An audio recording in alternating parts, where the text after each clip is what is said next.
said we could save money for Kira's college fund by growing our own food? Well, crops are in. Well, that is amazing. You spent months planting and weeding and fertilizing, and next thing you know, you've almost got a carrot. Good morning, neighbors. So, Kira, you ready to hit them all? Yeah, but before we go, I need you to sign this permission slip for a school field trip. Sure. This is to get your navel pierced. Cool, I thought we were going to the science center. All right. Man, I gotta start reading those things. Okay, I'm gonna go up and change, then we'll go. Why don't you just wear that? My old gardening shirt? Ah, shoot. I've patched this thing 100 times. Only wear it to scare the crows away. I never thought I'd say this, but what you're wearing is actually cool. Wait, are you saying I'm cool?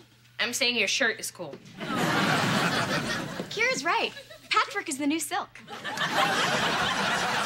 I want to be cool. I wish I'd saved my old rags and patched them onto a shirt. I'll give you $20 for that shirt. Oh, don't be ridiculous, Barbara Jean. I'm not gonna sell you the shirt off my back. Okay, I get it. 30. No way. 40. 60. 65. So. Yeah!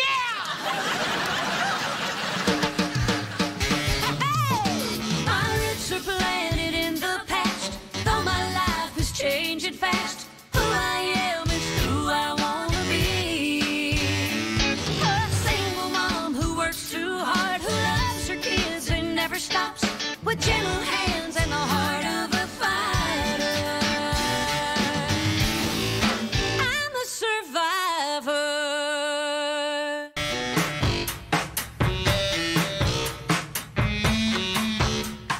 Hey, honey. What you doing? Oh, you look beautiful. I bet you're in a good mood. I got you a fudge-covered apple. Wow. This looks like an apology apple. What'd you do? Nothing. Yet. Hey, you know how when we're going somewhere and you get all mad because you're waiting for me because I'm doing my hair? Well, those days are over. Because all the guys in the football team are shaving their heads. You want to shave your head? If that's what it takes to make you happy. Forget it, Van. You know how I freaked when you got that perm? Which... We don't talk about the perm. Look, it's for work. And if I don't do it because my wife won't let me, all the guys will make fun of me. This isn't like high school taunting, okay? They're pro football players. They're clever. Mom, Van wants to shave his head. For business purposes. Why don't you practice by mowing the lawn? I absolutely forbid you to do this. End of discussion. But all the guys are doing it. I can't be the only one with soft, wavy brown hair. Well, whatever you do, don't get another one of those perms.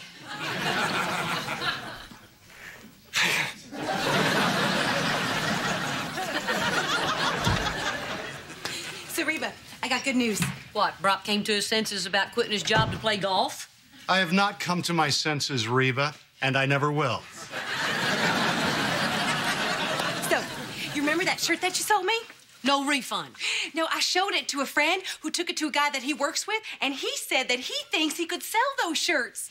We're gonna be rich. Sure, we're gonna be rich. And Brock's gonna beat Tiger Woods at the Fat Chance Desert Classic. Reba, I'm serious. We should do this. You know, a lot of people make money selling things they make. And a lot of people lose money by selling things they make. Yeah, but you don't hear about those people. Well, maybe you got a point. Maybe you'll be one of the lucky ones. So, you don't mind if I kind of take this and run with it? Barbara Jean, you can run with this idea. You can run with scissors. You can run with the bad crowd, just so long as you run.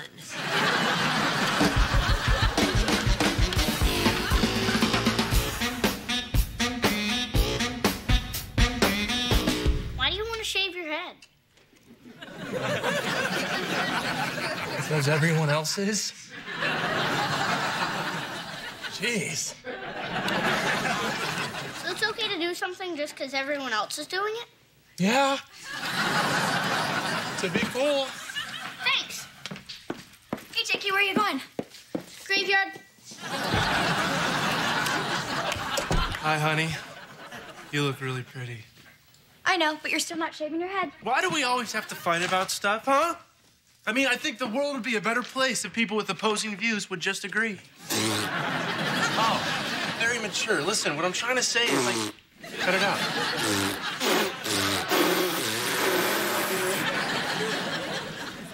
Ah, the round table. Kira, don't you think Van would look stupid if he shaved his head? Yes, but are we gonna list all the ways that he would look stupid? Because I've only got a few years until college.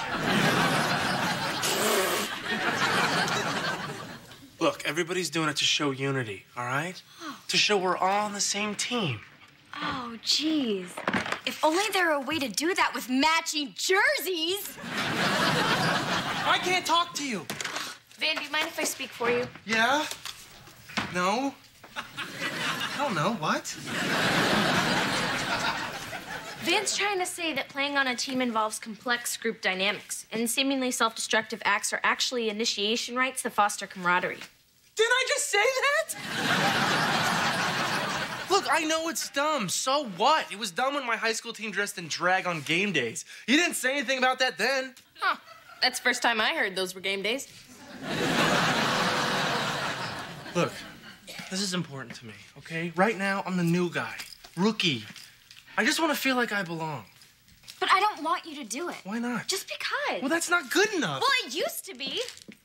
You don't even care what I think. You just want me to agree with the decision that you've already made. Yes, thank you for understanding. You know what? Do whatever you want. I don't care.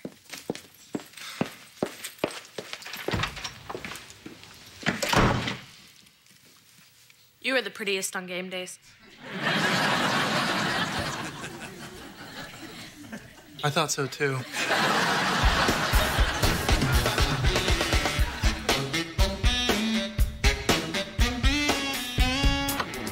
Good news, Reba. I shot a 2 under par. I hit a 7-iron on 18, tap in for birdie. Oh, that's terrific, Brock. Go in the kitchen and get yourself a cookie. Oh, good, Brock, you're here. I have excellent news. Can it top how Brock killed 7 birdies with his 18 wood? Well, good job, honey. And I bet you're gonna be proud of me, too. $300. I sold the shirt. That buyer loved them so much, he ordered 100 of them to sell in his stores all over town. This is just the deposit. That's great, honey. Isn't that great, Reba? Yeah. Yeah, and he said that this is just the first order. He said that he can see all of Houston wearing these shirts. And after that, all of Texas. And after that, he didn't say. But if he did, I bet he would have said America.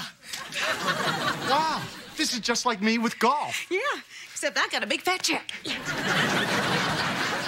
No, I meant you have a lot of potential. Oh, I do. And I have a big fat check. Wow, this is something. So that guy said that my shirts could sell like that? Well, you know, he didn't mention you, but yes. Wow, that's great. So fork over my $150. Why would I do that? Because it's my shirt. My design is the hip new thing. Who knew? Well, not you. And it wasn't so much your design he bought as my salesmanship. Oh, well, does he want 100 of your salesmanship or 100 of my design? You know, the way I see it, you guys did this together. We really did it. I recognized the potential of the shirt, and Reba didn't want any part of it. She told me to run with it, and I did. Me, not her. Right, but it was my shirt. Yeah, which I bought, which would make it my shirt. I bought a greeting card once. That doesn't make me Hallmark. Well, I bought a lollipop once. Doesn't make me a sucker. This is my idea, my business, my company, and my money. Your idea, my design. Your business, my design. Do you get where I'm going with this? Hey. Why don't you guys just share? Oh, she had her chance. Oh, come on, Barbara Jean. It was Reba's design. It's only fair that she gets half. Now, you remember what your mother taught you. Don't shave above the knee unless you're expecting company.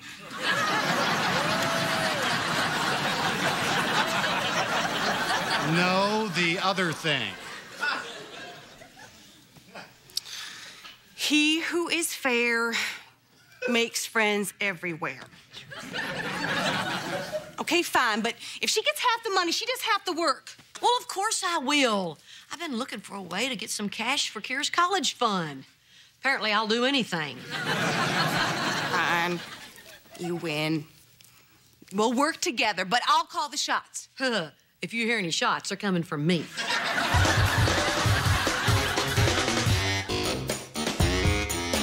Time to get started. Barbara Jean, take a breath. I mean, even if we do 3 shirts a night, we're still ahead of schedule.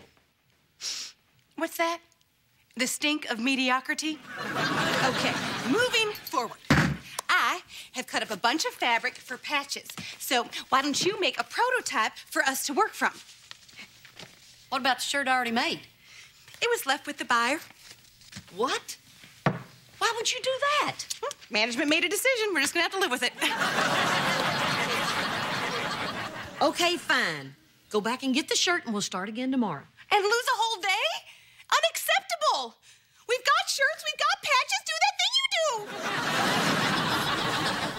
do. If you don't lower your voice, I'm gonna do that thing I've always wanted to do. Reba, I knew you were gonna ruin this for me. Ruin what? Barbara Jean, quit being so testy. I am not testy.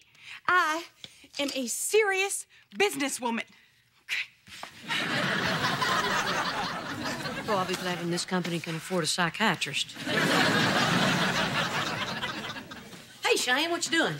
Making a list of insulting names to call Van when he gets back from shaving his head. You know, I can't believe he's doing that after I absolutely, positively told him not to. Oh, my gosh.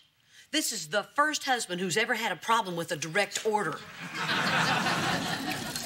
Did you happen to tell him why you didn't want him to do it? No? Ah, we may be on to something. Look, I can ask you what's wrong, and eventually you'll tell me. Then I'll go to Van and tell him, and then he'll tell me his side of the story, and I'll just get you two to work it out. But you know what? I still got dinner to make, so go talk to him. Yeah, but Van doesn't have a side, Mom. Of course he does. That's what marriage is, finding out each other's side. Go talk to him. All right, I get it. It's just I think... Go talk to him. I just feel like our marriage... Him.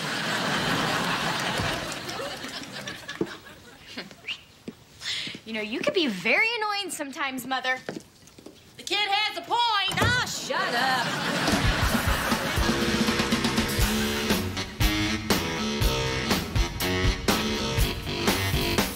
What's it gonna be? Shave it. Bet you hear this a lot.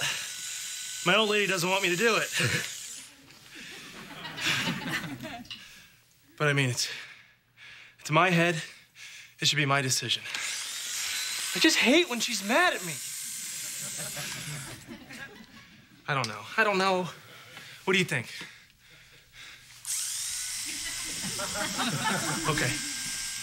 Okay, let's do it.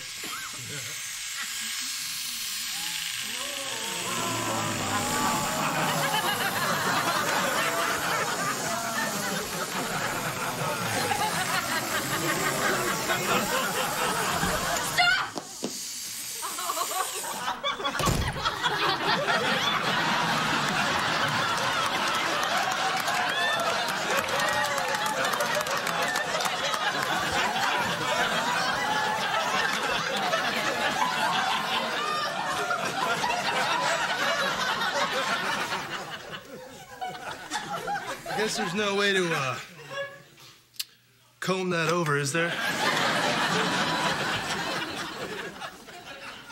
Van, I need to talk to you. Could you give us a minute, please? Sure. I'll go see if that stripy thing is turning.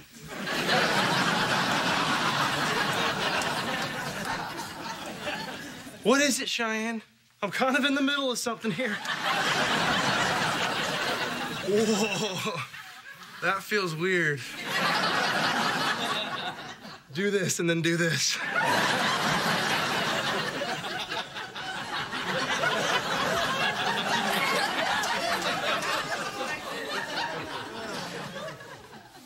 Look, Van, my mom... My mom said that I should, tell you why I didn't want you to do this instead of just ordering you around. Well, I think that Let me finish. I didn't want you to do this because it made me feel left out.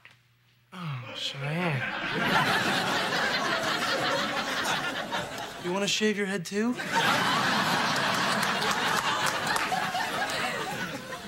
No. My hair's beautiful. I felt left out because, you know, you have this job and it's taking up all these areas of your life, and now it's taking your hair. Yeah. But this doesn't mean anything. It's just something I have to do for my job. It's similar to how some people have to take certain tests to get a job. Like when a bartender has to pass the bar.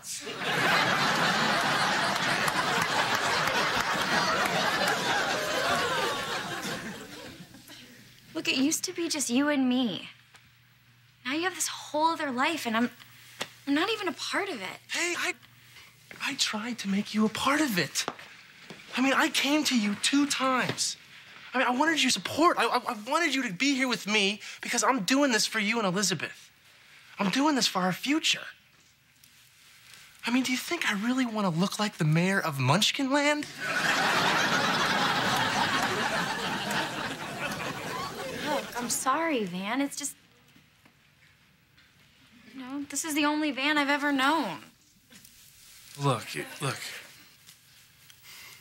If you don't want me to finish, I guess I don't have to.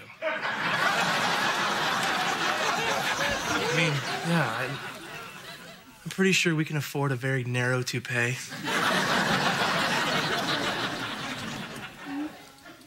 So what's it gonna be?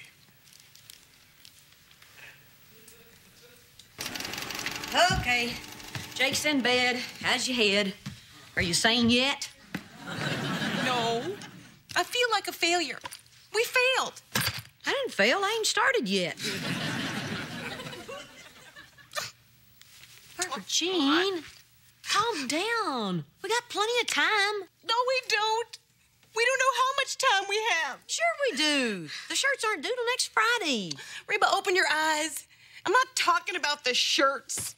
I'm talking about Brock. Yeah, he's selling the practice. He wants to play pro golf. I don't think he knows what he's doing. Oh, honey, is that what you're worried about? Of course he doesn't know what he's doing. He's making all these changes, Reba. What if the next change he wants to make is me? Oh, that's not going to happen. Well, you'll forgive me if I don't find much comfort in the assurances of his ex-wife. If the worst does happen, Reba, I just need to know that I can be something other than Brock's wife. But apparently I can't. I can't even be the crazy lady that makes shirts. Barbara Jean, he loves you. Reba, he loved you too. The man's a pig. The company finally agrees on something. Barbara Jean, look at me. Look at me. Look at me. Brock isn't going anywhere. He loves you. He's crazy about you, okay? Thank you. You're welcome. Now, let's see what you got going here.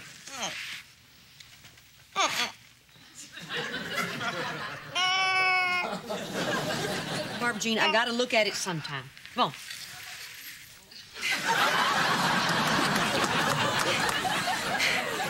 If they like patches, they're gonna love these. Oh, God, it's so ugly.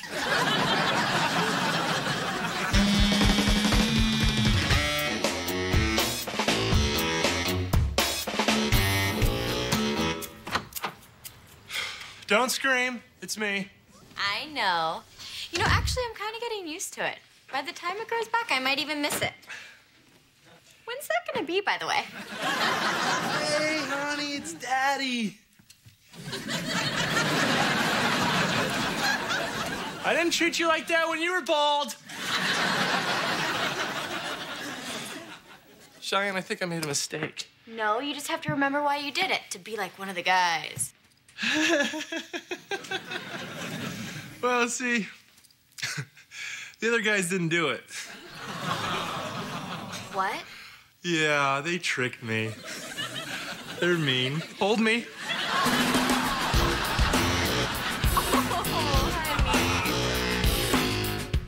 Acme.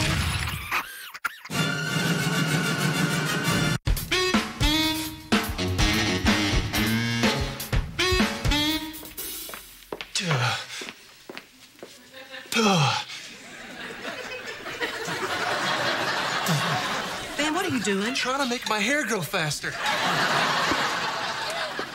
Mom, is it hard to make a volcano? I need to make one for my science fair. Start with something a little easier, like making your bed.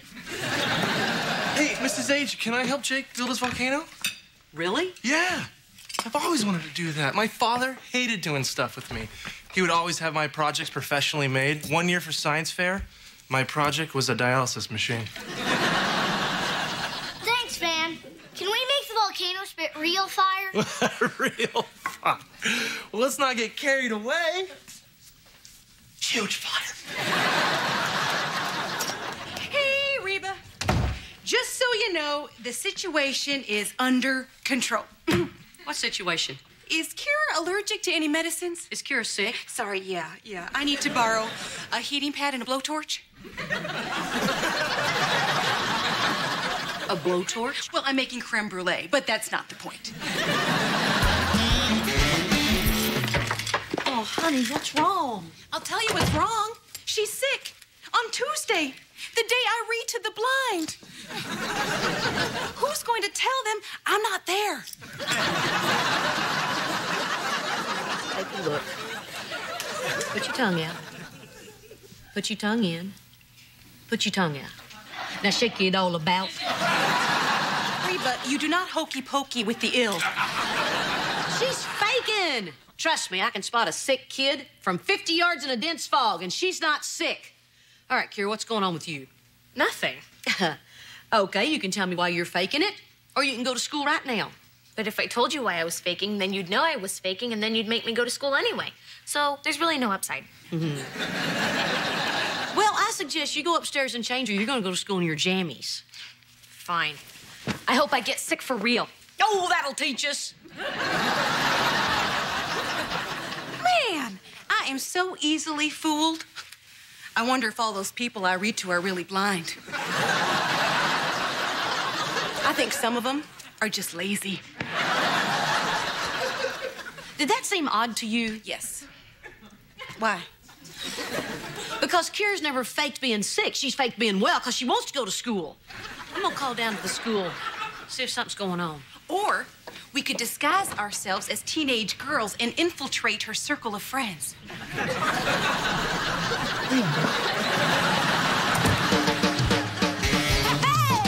My roots are planted in the past, though my life is changing fast. Who I am is who I want to be. A single mom who works too hard, who loves her kids and never stops, with gentle hands and the heart of a fighter. I'm a survivor.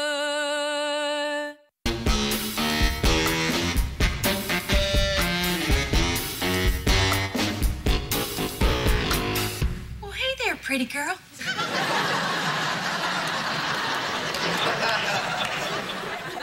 Oh, no. You said you'd help me reorganize the attic. You are not hitting the course right now. You know, sweetheart, since golf is going to be my new job, we really should consider the course as my office. So, I'm going to the office. Sit down, Brock. We need to talk. Well, isn't this great? Maybe I should get a third wife. Then I'd never have to play golf. What's up? Well, after Kira's little illness this morning, I made a call down to the school. Apparently, she's been absent 4 times this month.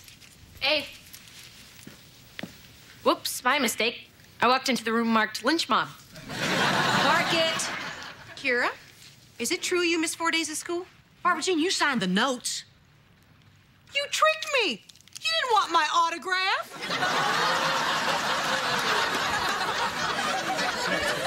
And on the days when she did attend school, she was cutting classes. Cutting? You don't cut classes. Exactly. And I, for one, would like to know what's going on, little missy. Nothing's going on. Kira, we're gonna get to the bottom of this, even if it means we have to stay here till 3:15 to do it. Fine.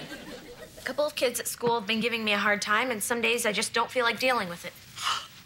It's always the bullies, or the jocks, or the preps. The nerds aren't all that friendly either. How long has this been going on? My whole life. Kira?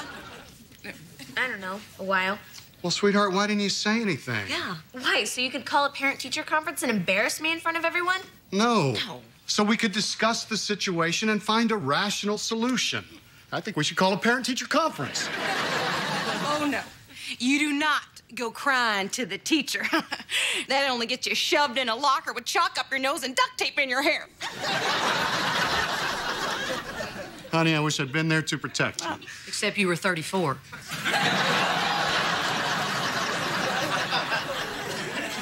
It would be easier if I could just switch schools. Kira, honey, in my experience, there are only two ways to deal with bullies. You can hide in the bushes until they forget about you, or you can buy them presents. Which reminds me, Reba, I picked you up a little something at the mall yesterday.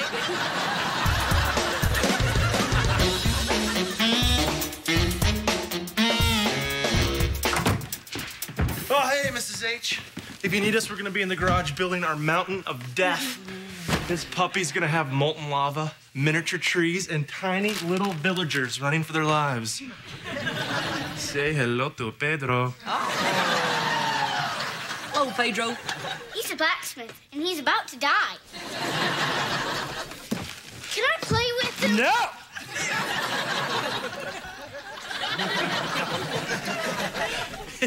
Well, I mean, just be careful, buddy. They're fragile. Reba, we have a situation, and this time it's real. Yeah. We were called down to pick up Kira from school. Apparently, she got into an argument with some girl and punched her in the mouth. What?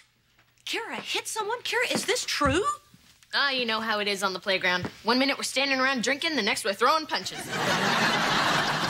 Hey, guys. Hey, Kira.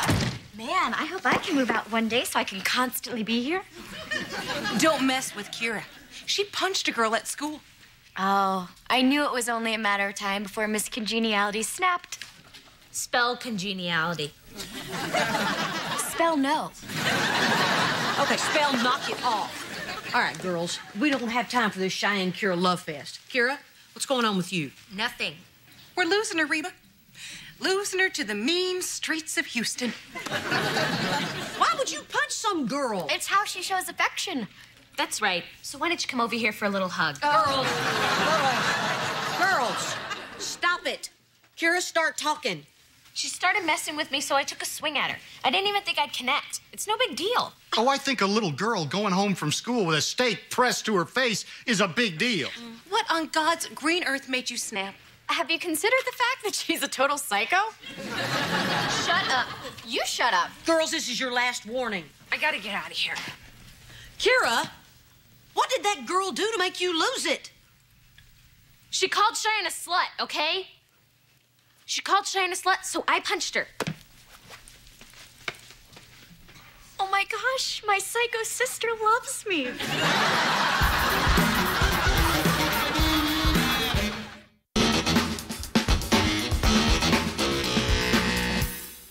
Kira, standing up for Cheyenne. I hear the words, but I can't wrap my head around them. I cannot believe that girl called me a slut. I was so far from a slut. I was a tease. Cheyenne, if you were a tease, I wouldn't be a grandfather yet.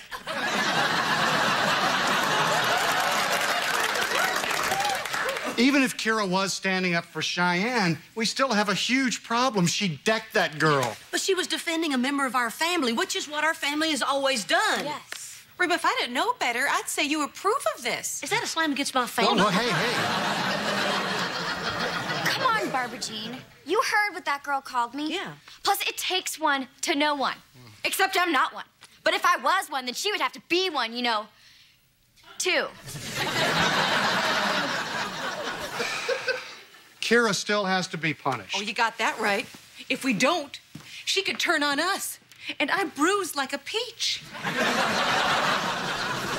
I do not want my baby sister to suffer because of some name-calling girl who I bet is stupid and ugly. Just be tough with her, Reba. It's the only thing her kind understands. Oh, hey there, Buttercup. Kira, come here. Look at me. I want you to hear me when I say this, okay? I love you loving me. Wow, that almost wasn't about you. Kira, we're all very happy that you stuck up for your sister. Yes, but hitting that girl was wrong, and there need to be consequences. So, you're going to have to be punished, right, Reba? Yes, I'm sorry, but your dad's right.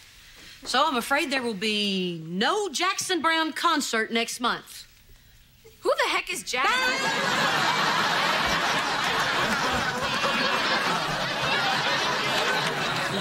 Don't push it. I never knew you felt that way about me. Can we please not make a big deal about this? Anything you want, because as of now, we're spending every free moment together. I'm taking you to the mall. Come on. No, please, just one more punch.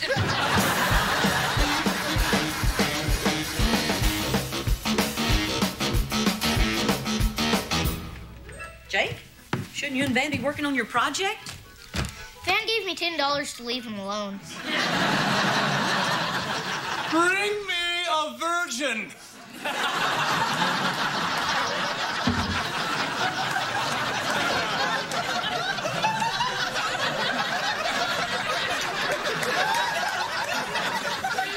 Mrs. H, you have to take a look at this.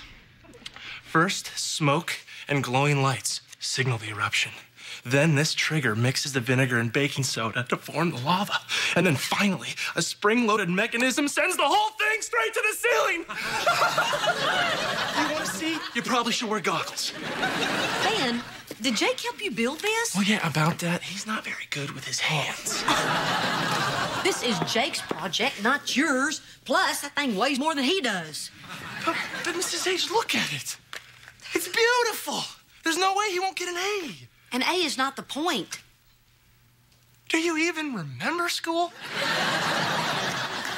Do you remember when I helped Jake build his model of the Alamo last year? Oh, you're kidding. He had help with that? He put glitter in the courtyard and a unicorn in the stables. 2 details you won't find in the history books, but it was cute. I let him do it his way because it was his project. And after we were finished, he felt good about it. How is this any different than what your father used to do with you? You're right. I've turned into my dad. Next thing you know, I'll be calling people sport and getting hair plugs.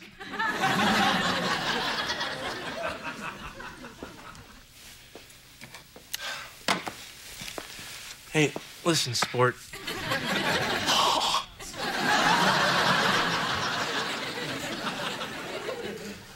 Look, maybe this volcano's a little busy. How about me and you, we make another one, together? What do you say? Really? Do I have to? Yes. Okay. But instead of lava, can it shoot out glitter?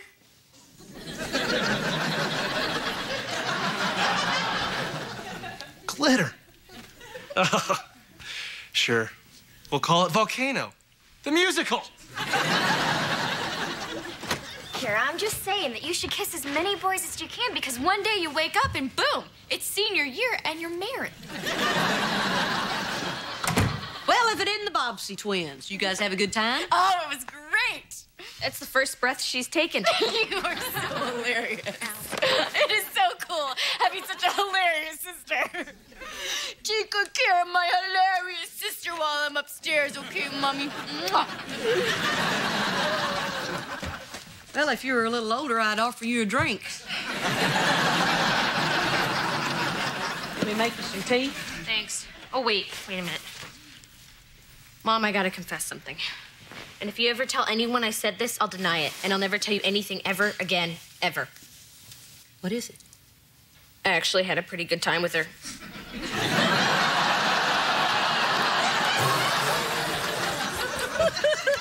Don't worry, your secret's safe with me. Nobody would have believed it anyway.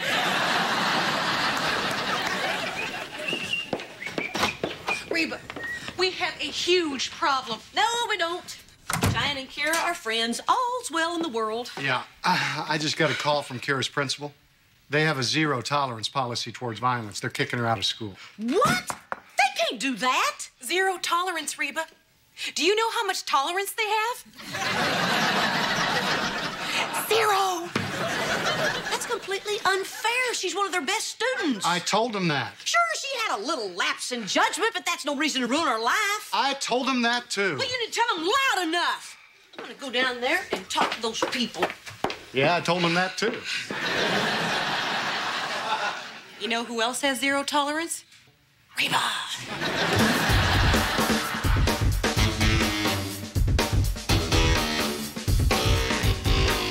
Mom, do you think we should be doing this? They're gonna get mad. They might kick Jake out of school. Kira, you stood up for Cheyenne. We're gonna stand up for you. But I don't... No buts. That's what family does, okay? Have a seat. I've been out of high school almost 30 years. It still makes me nervous to go to the principal's office. Did you try to call me? No.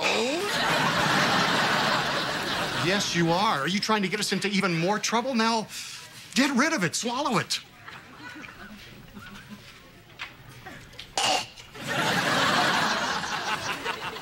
I'm good. Okay, I'm good. So, what's our plan of attack? Okay. Well, we open up with Kira's school record. Straight A student, honor roll, that sort of thing. And then we point out that there are thousands of students in the school, and she's only decked one. That is brilliant. Hey.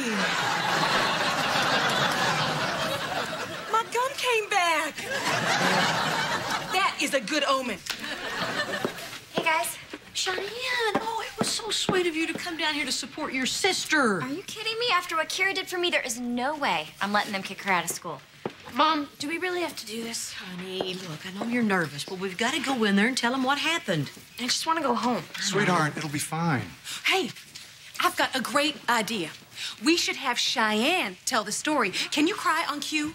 Are you kidding? Guess who has never had a traffic ticket? Me too. Okay, Cheyenne and I are gonna cry. Don't worry, if it looks fake, I'll make them stop. Stop. Mrs. Hart? Mom, don't do this. Kira, I told you. I wasn't defending Cheyenne. I wanted to get kicked out. Are you coming? We're gonna need a minute. What are you talking about? Are you saying that girl didn't call me a slut? No, she called you a slut and a loser and a teenage baby machine. Oh, you could have just said yes. She also said that I was gonna be just like Cheyenne, which is what everybody says all the time. I guess I'm just tired of hearing, hey, Kira, how many kids are you gonna have by prom? Well, did you also say that Cheyenne is going to college now and she has an A- average? It's not my job to defend her. I just want to live my own life. I want to go to some school where nobody's even heard of Cheyenne. Kira, I'm sorry you're carrying all this weight, but you're going about this all wrong. Well, what am I supposed to do? Stay here and be miserable for the next 3 years? Honey, when things are tough, you stick with it.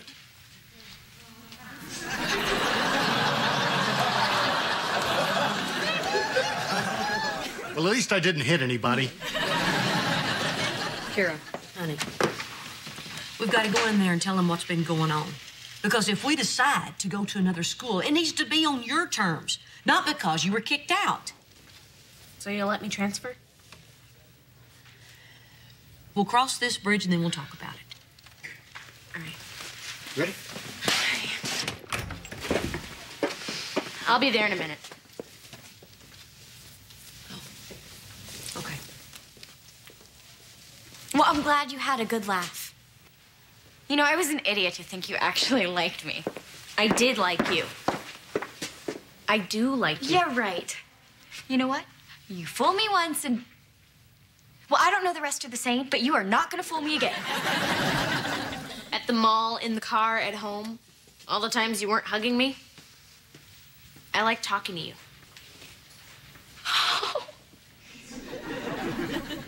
Oh, God. All the times you weren't hugging me. Oh, sorry. So, what was your favorite part about talking to me? All the words you mispronounced. No! You are hilarious! There is no way I'm letting him kick my hilarious sister out of school. At me.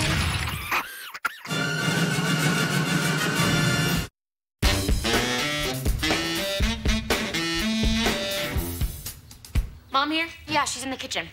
Who's got your nose? Who's got it? That's a good way to make your kid feel safe. Tell her parts of her body can get yanked off. Hey there, neighbor. How's school? It was like work, but without the money.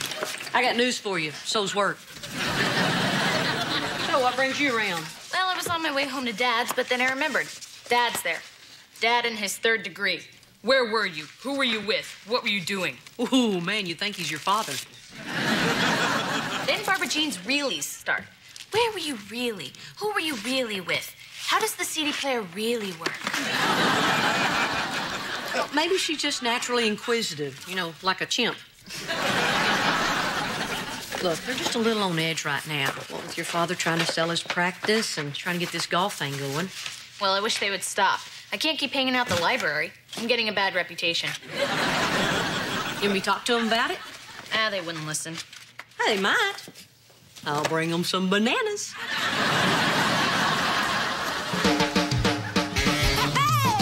My roots are planted in the past, though my life is changing fast. Who I am is who I wanna be.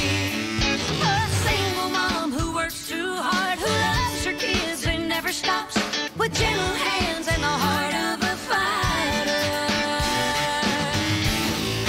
I'm a survivor.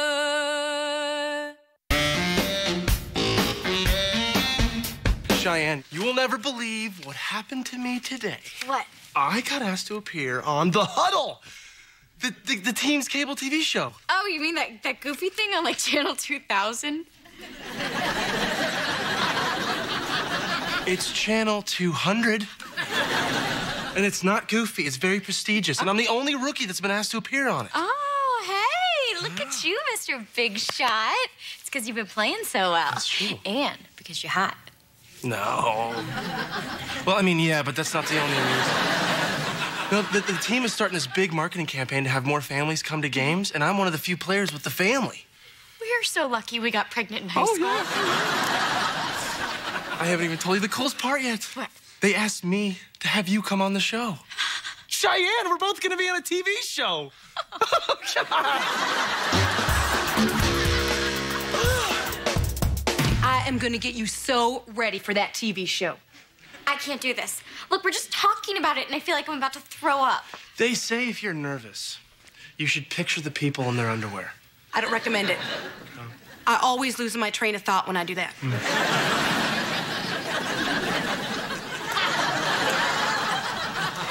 Barbara Jean? Yes, sorry. And believe me, the best thing to do when you're nervous is to talk slowly. You should talk so slowly, you think it sounds weird. Okay. Why do I have to be there, okay? I'm not on the team. I'm just your hot wife. They're just supposed to show me up in the stands looking nervous when you get hurt. Cheyenne, I can't believe you don't want to do this. I mean, you love having people look at you. Yeah, Van, look at me. Not ask me questions, okay? I was on the drill team, not the debate club. Okay. Hey, how's rehearsal going? Great, great. Go ahead, Barbara Jean. Okay. Ask me a question. All right.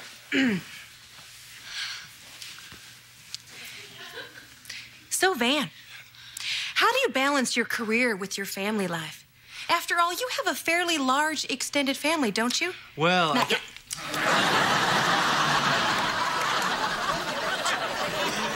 understand that your father-in-law is remarried. Talk about his new wife. Can I take a crack at that one? Okay, all right. Cheyenne's turn. Oh, God. Cheyenne, how has your life changed since Van turned pro?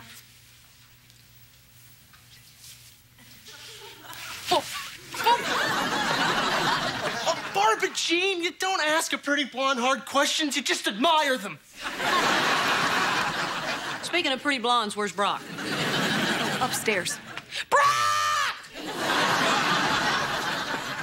Oh, wow, Barbara Jean, you got a new wall fairy? Well, I had to. Everybody knows fairies hang out in threes.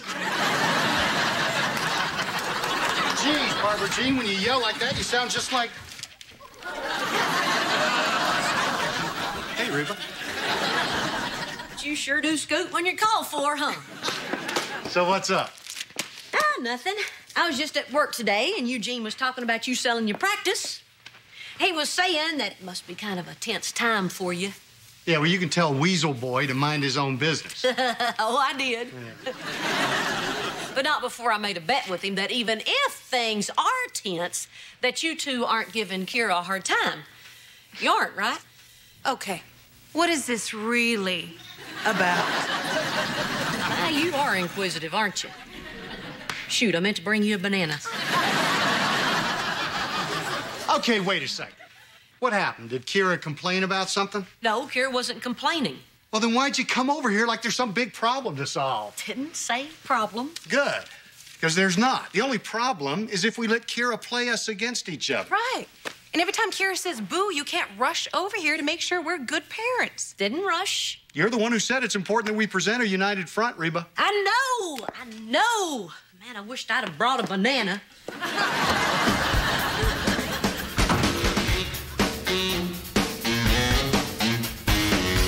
I ran church, I'd have food there. Candy and hamburgers. You'd probably have a big church. And soda. And I'd have TVs all over the place. And video games, and it would only be 5 minutes long. That's the same way you said you'd run school. That's the way I'd run everything. Hey, wait up, we're going too. Shine and Elizabeth are getting dressed. You're going to church? Wait a minute, what'd you do wrong? Nothing. Church is just a good family thing to do. Oh, this is for that show thing he's going on. Show? What show? Oh, right. That TV thing. Jake, go grab the camera. Mrs. H, I want you to take some pictures of us praying.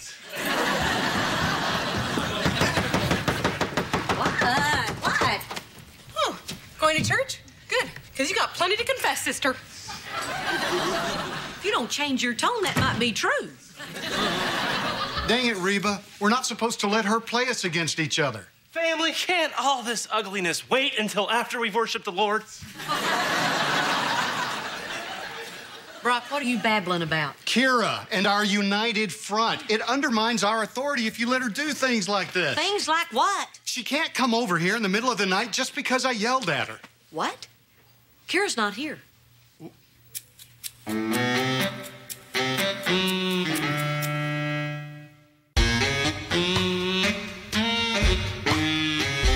Okay, everybody just calm down. Are you sure she's not at your house? Oh, my gosh. Oh, my gosh. Oh, my gosh. Calm down, calm down, calm down. Oh, my gosh. Oh, my gosh. Oh, my gosh. No, Reba, she's not at our house. Maybe she got up early and went to a friend's. Reba, I've been up since 5. She had to have left in the middle of the night. What about her boyfriend, huh? That Scott kid. I will kill that kid. All right, what's his home number? What if they ran away to Vegas? Who knows Scott's home phone number? 555-0165. That's it. Call it. 555-0165. Kira! Oh, my gosh, come here, honey. Oh, you are in big trouble. Oh, my sweet baby. It's busy. I'm gonna keep calling.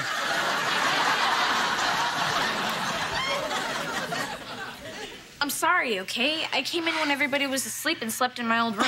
Without telling anyone? Do you have any idea how scared we all were? You little knuckle bunny. Thanks for making me sweat right through my church clothes. Don't come here anyway. Church clothes? I jumped over a fire hydrant in my jammies.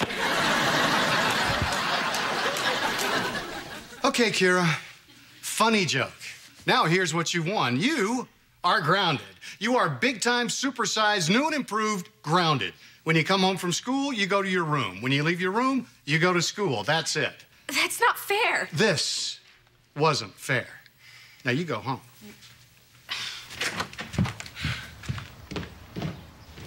You see, Reba?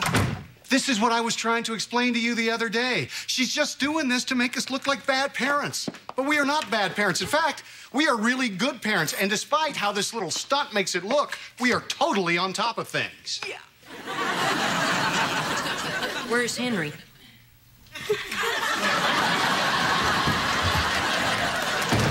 Come on, Jake. We got 2 more people to pray for.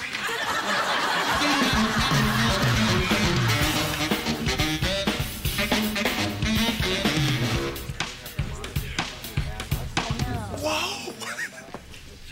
We're on the set. Isn't this exciting? It doesn't match my clothes, Van. Let's go. No, come on. There's nothing to it. You're gonna do fine. Just remember what Barbara Jean said. Talk. It doesn't matter how I talk because I'm not gonna talk. Slow. Cheyenne. Free donuts.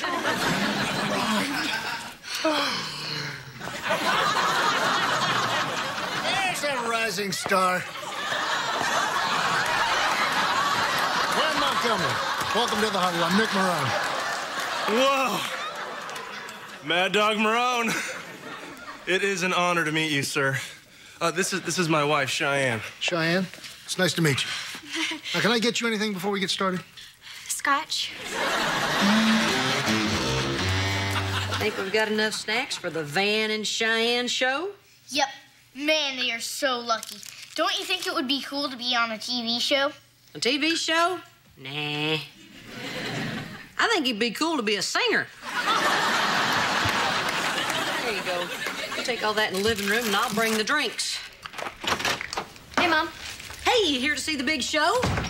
Wait a minute, aren't you supposed to go directly home after school? I'll just tell Colonel Klink I took the scenic route.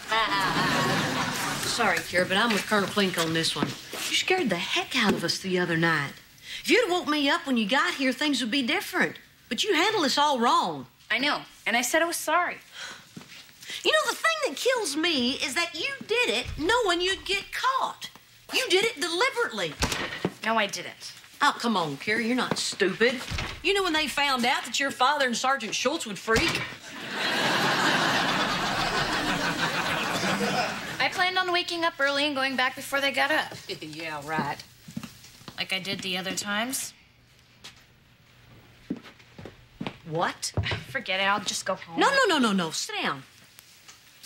Are you saying that you've come over in the middle of the night before? Yes, okay? I have. Sometimes I just can't take the fighting, and I need to get out of there. What are you saying? That they fight with you so much that you feel like you have to run away? Honey, is that what's happening? No. They fight with each other. Oh. I just can't stand listening to it. It was 2 o'clock in the morning, and they were still yelling in their room. I just had to get out of there.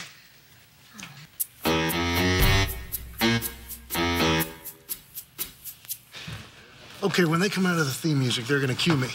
That's our ball to run with. How you feeling, Cheyenne? You a little nervous? That's me on the monitor. Oh my God. Well, I look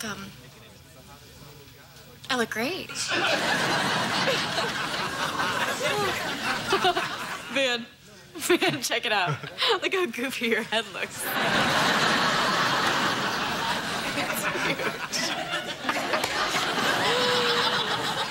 I look great. Van, honey? You okay, buddy boy? Welcome to the huddle. I'm your host, Nick Mad Dog Marone. My very special guest today is rookie standout linebacker and tight end, Van Montgomery. Welcome, number 88. Hello.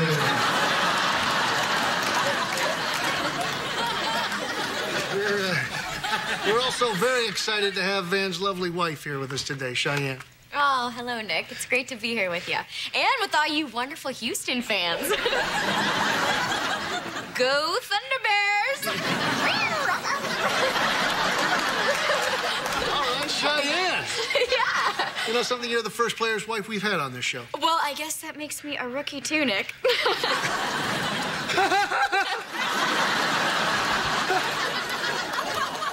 So, Van, I know a lot of our viewers with families are just wondering how you manage to balance the responsibilities of professional athlete and father. Yeah. I got her pregnant. I play football. That's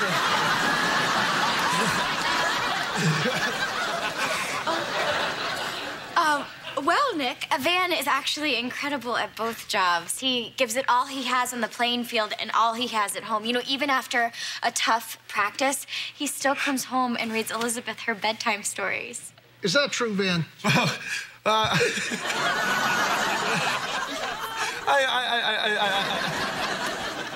Why don't we take a phone call? Okay. You're on the air with rookie sensation number 88, Van Montgomery. It's so nice to see a player who's a nice family man. Cheyenne, I love your hair. Where do you get it cut? That is so sweet. Actually, I get it cut at Salon Verona on Fair Oaks. Well, now that you've given them a plug, I'm sure they'll cut it for free. Oh, really? Well, in that case, I buy all of my clothes at Donna's Outlet on Oak. I got her pregnant.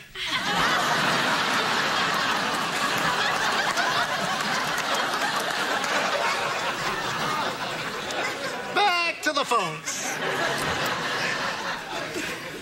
You're in the huddle with Van and Cheyenne Montgomery. Yeah, I think Van is a lucky guy. I mean, he has a beautiful wife who's so supportive of him. Well, makeup. I'm blushing. Well, you shouldn't be. That guy was right on the mark. Oh, Nick, thank you. Let's take another call. Okay. You're on the air with Cheyenne Montgomery. I understand that Van's father-in-law is remarried.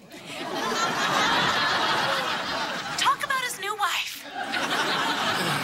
Let's go ahead and save that one for Oprah, lady. So, Van, you sure seem like a guy who just has it all. I mean, you have a beautiful wife, wonderful child. Tell us all what it's like to be a guy who's on top of the world.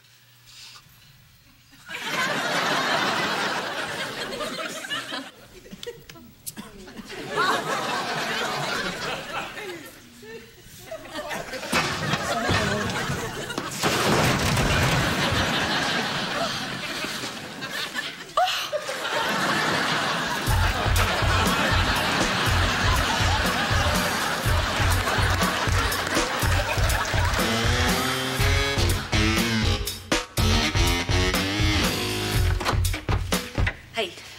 Oh, did you see it? If you didn't, I taped it. Yeah, I saw it. Good job on coaching them. Unbelievable. Kira's 15 minutes late. You know what that means? No TV for the rest of the week. Well, that's great. Then she can just sit in the kitchen and stare at me. Actually, she's over at my house. What? She's not supposed to go anywhere after school. She's grounded. I know that, Brock. Maybe we ought to talk about that. About you undermining our authority? Neato. Let's talk about that. Look, what Kira did the other night was wrong. We all get that. Kira gets that. But maybe it wouldn't be a bad thing if she had someplace to go to chill out.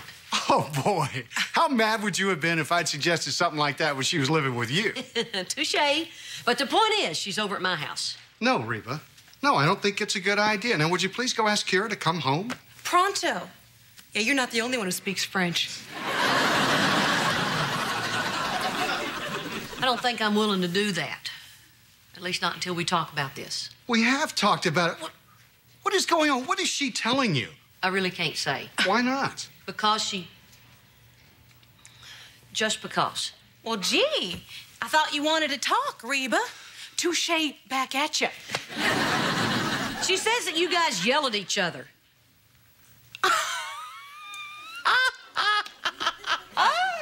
Us? Oh, yeah, that's believable. Look, Barbara Jean, I'm not trying to get in your business here. Well, it's not true. Biggest argument we have is who loves the other one more. I win. Barbara Jean. No, we don't yell. It's okay. We don't yell!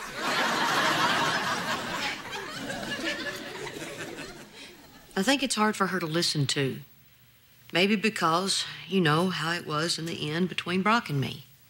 Well, it's not like that with us, Reba. It's always funny when we yell. Yeah, we sure been laughing a lot around here lately. I just want my daughter to feel safe. And she does feel safe. Why are we even talking about this? Barbara Jean, if she's feeling like she felt the other night and can't come to my house, she's going to go somewhere. And I don't think I'm going to let that happen. So what are we saying here, Reba? I'm going to tell her that she's allowed to come to my house when she needs to, as long as she tells you. Fine. Because she won't need to. I mean, she's just making a mountain out of a molehill. Now, if you'll excuse me, I have to go check on the pot roast. It's Kira's favorite, you know, although I bet she tells you she hates it. You always think the kids don't hear it, you know? Yeah. Well, tell her it's fine with me. Okay. By the way, she really does hate pot roast.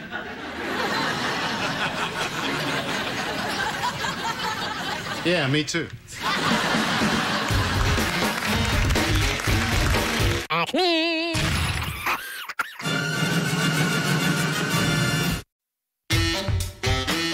Mom, what do you want for Mother's Day? Oh, honey, you don't have to get me anything. But I love you, and I want to get you something really nice. Oh, honey, that is so sweet. Oh, I don't know, maybe some flowers? Great.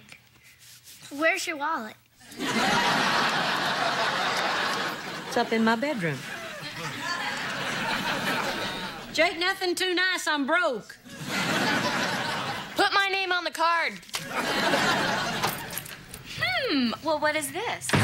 Why, it's a letter addressed to Van and Cheyenne Montgomery from our bank. Really? What does your piggy say?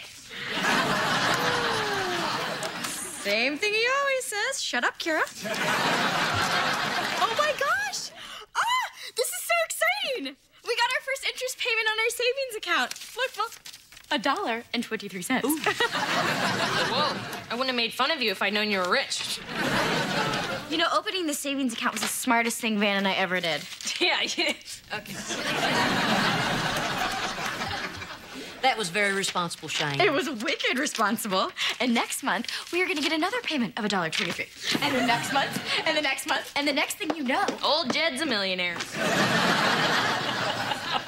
Well, I better get going. What are you up to? Well, I'm having dinner with Scott and his parents. It gives them a chance to stare awkwardly at me and not talk. Hey, Reba. Hey. Barbara Jean has some great news for you. I told her not to. She wouldn't listen. What are you talking about? Well, do you remember the other night when you said your love life was horrible? I never said my love life was horrible. Well, believe me, it is. Anywho, once again, I have come to your rescue. Oh, no, please tell me she's not coming to my rescue. She did. She set you up. Oh, Lordy, no. Oh, Lordy, yes. It's the man of your dreams, the future Mr. Reba. I told her this was a big mistake.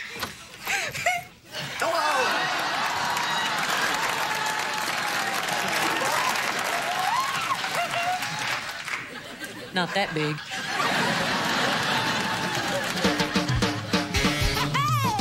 My roots are planted in the past, though my life is changing fast. Who I am is who I wanna be. A single mom who works too hard, who loves her kids and never stops, with gentle hands and the heart of a fighter. I'm a survivor.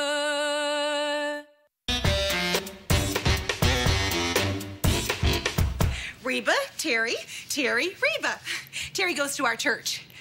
Reba pretty much stays here. Yeah, well, church is tomorrow. Tonight, you and I are going to worship at the Church of Boogie. You can't stop him. He's like a wind-up toy. So we going to just all stand around, or are we going to get down, get down? Is there a third option? Well, Since we dropped him off, why don't we leave these two kids alone? Whoa, no. Whoa, no is right. It's not only the perfect date, it's a double date. Barbara Jean, can I see you in the kitchen for just a minute? Oh! Your ex-wife is hot. You should see her from up here. So that's my perfect date? I'd like to see the guys you eliminated. Look, I know that Terry has his shortcomings. Not on purpose, swear. But you two have a lot in common. You're both divorced. Yeah, I was wondering where the other divorced person in the world was. You're also both smart and funny and sweet. He reminds me of you. In a small man's body. I don't want to date me. I'm with me all the time. My bad. So it'll just be the one date, and then we'll just play it by ear. No dates, no ears, no nothing. Well, we can't just kick him out. He's in a very vulnerable place right now. I think his divorce was very painful. We know what that's like. And the pain just keeps on coming. Fine, I'll give him 1 hour, but these 8 minutes count against it. Sometimes when I'm really bored, I go into the big and tall store just to mess with their heads. Sometimes when I'm really bored, kind of like now. All right, Elizabeth is asleep. Hey, Cheyenne. Hey. Wait, you know her? Yeah, Van was teaching him how to play football. Well, how'd that go for you? Good, except he thought I was gay. Get out. It was all big misunderstanding. And then I thought he was trying to hit on me, so I called him Mary and blah, blah, blah. I'm sure you know the drill. I'm sure it's nothing you hadn't experienced before. Betty. What's that supposed to mean? Oh, come on. Handsome guys like us are labeled all the time. You got that right, buddy. Hey, I got a surprise. Oh, me too. Terry. Did you miss me, Mary? I'm not gay. Okay, honey, we know. We're just kidding. I know. Oh, God. What's the big surprise all about? Oh, it's outside. It's fabulous. I mean, it's really cool.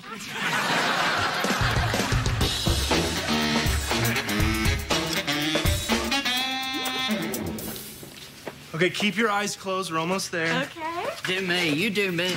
Hey. What's the surprise? Ta-da!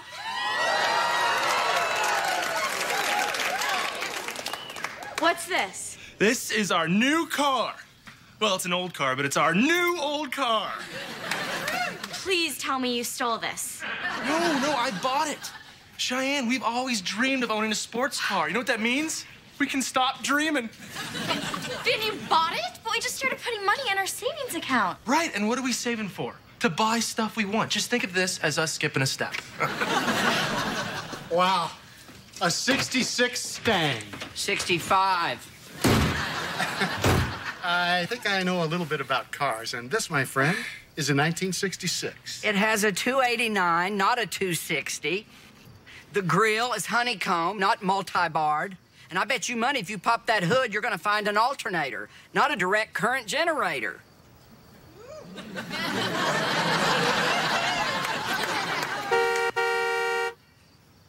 Horn works. So, all by yourself, you decided to just buy a car. Oh, it was magic, Cheyenne. I was on the bus coming back from practice, and I looked out the window and I saw this car. It said, "You don't belong on a bus, cowboy." I looked around. There was no cowboy on the bus. It was talking to me. Really? And while you were having this conversation with your new little friend, did he bother asking you how you can make a decision like this without talking to your wife first? I mean, Van, how could you spend all of this money without asking me if it was okay? Well, Cheyenne, I don't need to ask your permission.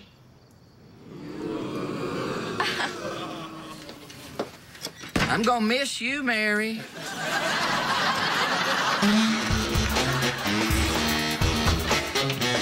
Cheyenne, I'm sorry I bought the car. I feel horrible. Till I get behind the wheel and hit the gas. He bought a car? Yeah, a Mustang from 1960-ish. Boy, I'm glad y'all are back. For a while there, I thought I was on a date with Betty. He calls me that because he thinks I'm handsome. Well, you can't actually call this a date because we're not going out. But as long as you're here, I guess we can spend the next 52 minutes together. He shoots. He scores. He dreams. So, Terry, tell me a little bit about yourself. Well, what can I say, darling? I'm a tomcat on the prowl. Really? And that pays well? See, this is what I was hoping for. You could run a waffle iron on the electricity in this room. Boy, maybe I should go tell the kids they're about to get a new stepdaddy. Oh. Honey, shh. Let Reba and Terry talk. Well, I'm not all talk. I could use a waffle iron about right now.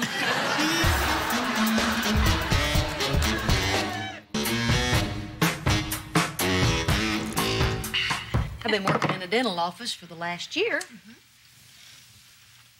Really, that is just fascinating.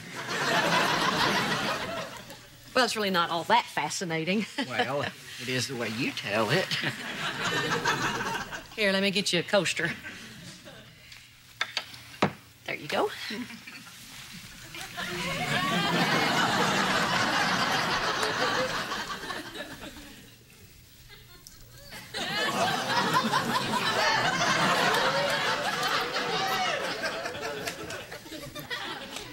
You do realize that these are my legs and those are your legs. Yeah, but my legs don't turn me on. Oh, yeah. Woo! This has been fun. My gosh, that hour is just going by just like that. What are you doing, Reba? I can't do this. I'm sorry, Terry, but I'm not interested in you romantically. I'm just not. I'm sorry. Oh, this is so awkward. It's all my fault. I came on too strong. No, no. Yes, yes. Bye-bye. I'm so ashamed. This isn't me. It's not? No. My wife dumped me for a guy that acts like this. I thought that's what women want. I've been acting like a pig, Reba. I apologize. Well, that's okay. Sorry to hear about your wife. Oh, I got dumped for some big blonde goofball. Hey, me too. Really? Oh, man, the stories I can tell you. You've already heard those stories, Reba. No. I want to hear how you got through this. Hey, what's the worst thing your ex ever did? Would you settle for the top three? Well, I think we've made Reba uncomfortable enough for one night. We should go. What, and wreck our fun? Park it. Yeah. It's the least you could do for leaving this peach of a woman. Did you hear that, Brock? Terry here thinks I'm a peach. You know, I prefer to focus on the positive. You get the bed all to yourself. You don't have to share a closet. And the best part of it is, they just ain't there. Gosh, you make it sound so good. I can't wait till I get divorced.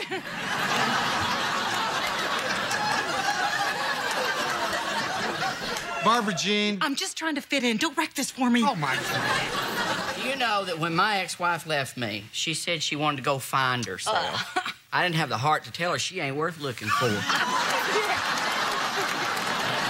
Oh, boy, it feels good to let loose. I jazzercise. Can you believe they ran off to Spain? Their note said they were never coming back. You know, I bet you guys would love Europe. Oh, speaking of Europe, Brock recently quit his dental practice to pursue other interests. Yeah, why don't we talk about that? What are you gonna do? Play golf. Pro golf. Yeah. I was talking to a young man down the street. He was doing a similar thing. Oh, yeah? How's that? Well, he wanted to be a baseball player, but now he wants to be a spaceman.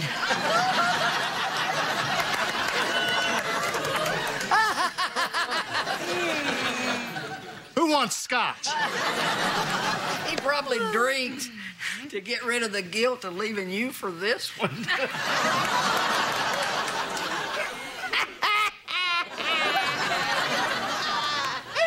You little hobbit.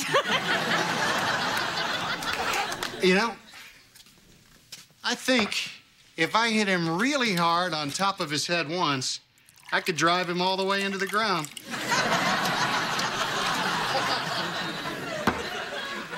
What's up? Nothing. I just eat whenever Cheyenne gets mad at me. Whoa, pal. That's a bad habit to get into. I just don't see what the big deal is. It's a cool car. I got a great deal. I even had a mechanic check it out. I did everything right except check with her first. You did nothing right. I was buying a belt the other day. I called Barbara Jean and Reba. Well, I make the money. I shouldn't have to check with my wife every time I want to spend it. I mean, it just doesn't seem fair. Look, Van, brace yourself. But once you're married, it's not just your money. But the check was made out to me.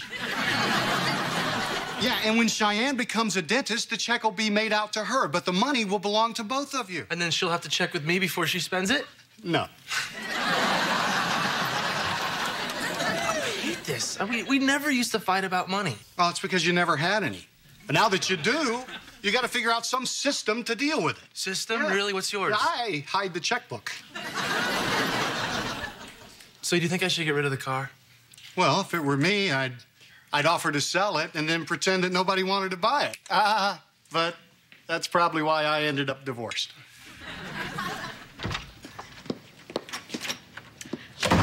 Well, I see it is still out in the driveway. Look, Cheyenne, honey, I don't want to fight about who was right and you were wrong. Now that we have money, we need to figure out some sort of system to deal with it. Okay, how about this? Since I'm the one that buys everything for the family, I should be in charge of the money. Well, you're not in charge of buying everything. Okay, Van. What size shoe does Elizabeth wear? It's like small. Huh. Well, you know what? That's not fair. What size shoe do I wear? 12. Well, yeah, you're right, Yeah. but they're snug. Look, Cheyenne, I don't want to have to come to you every time I want to spend money. I'm an impulse buyer. I won't get to buy anything. Fine. Okay, how about this? Each of us can spend up to $100 without asking the other person. Anything over that, we have to agree upon. Good. Okay. My car will count as the first 17 times. Van! But come on, Cheyenne, I really want to keep it. But I really want to put money into our savings account. Yeah, but a savings account doesn't go vroom, vroom. Yeah, but it does go, you're safe. Is that what this is about? Yes. Ever since I got pregnant, things have felt so out of control. You know, if it hadn't been for my mom, I don't know what we would have done. You know, and now when I look at our savings account, it's like I know that we're going to be okay. I have not felt that way in a really long time. Oh, Cheyenne. Okay. The next paycheck I get goes straight to the bank. Really? Yes. Minus the car payment.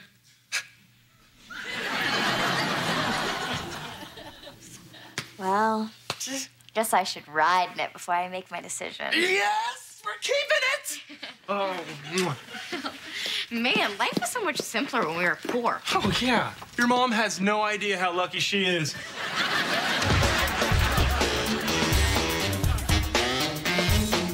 And then the next thing you know, she's having his baby. That's a true story. Barbara Jean? You didn't tell me any of this. Woo, the tongues are gonna be wagging in church on Sunday. Goody. Yeah, I might not be there. Well, look at that. It's already... Well, I don't have a watch on, but my wrist hairs are standing up, which means it's time to go. Thanks, Reba. Oh, and you're out of scotch. All right.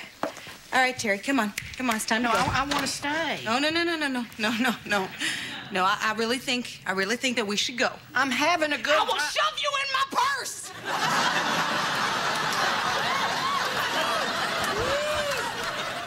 Barbara Jean, can I talk to you outside for a second? Yeah. Get your shoes on. Barbara Jean, why are you so tense? I thought you wanted Terry and me to get along. Yeah, but not to be like best friends. I mean, you never sit around with me and joke about your divorce. Yeah, but we joke about a lot of other things, like that guy you married. What I mean is, you've opened up to Terry more in the past hour than you have with me in our entire relationship. Just made me realize that we'll never be as close as I hoped. Yeah, well. We will never be great friends, will we? Oh, not if you keep whining about it.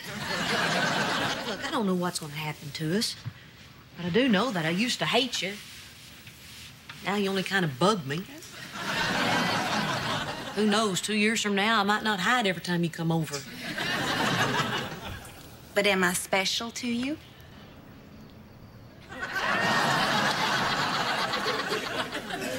Special? Well, let's put it this way. There are a lot of divorced people that I could joke around with, but you are the only person who can be the other woman.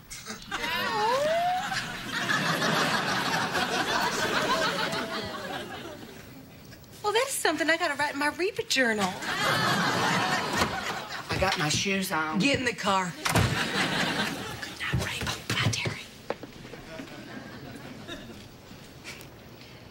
You know, you and I have a really weird relationship, don't we?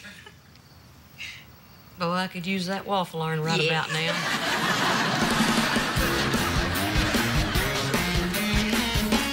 Acme.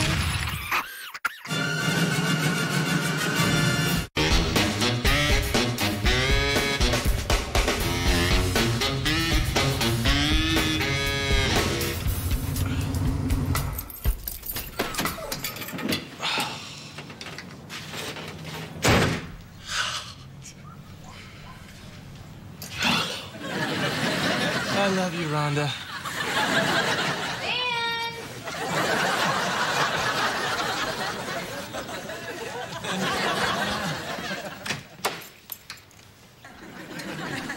Oh, good morning, Van.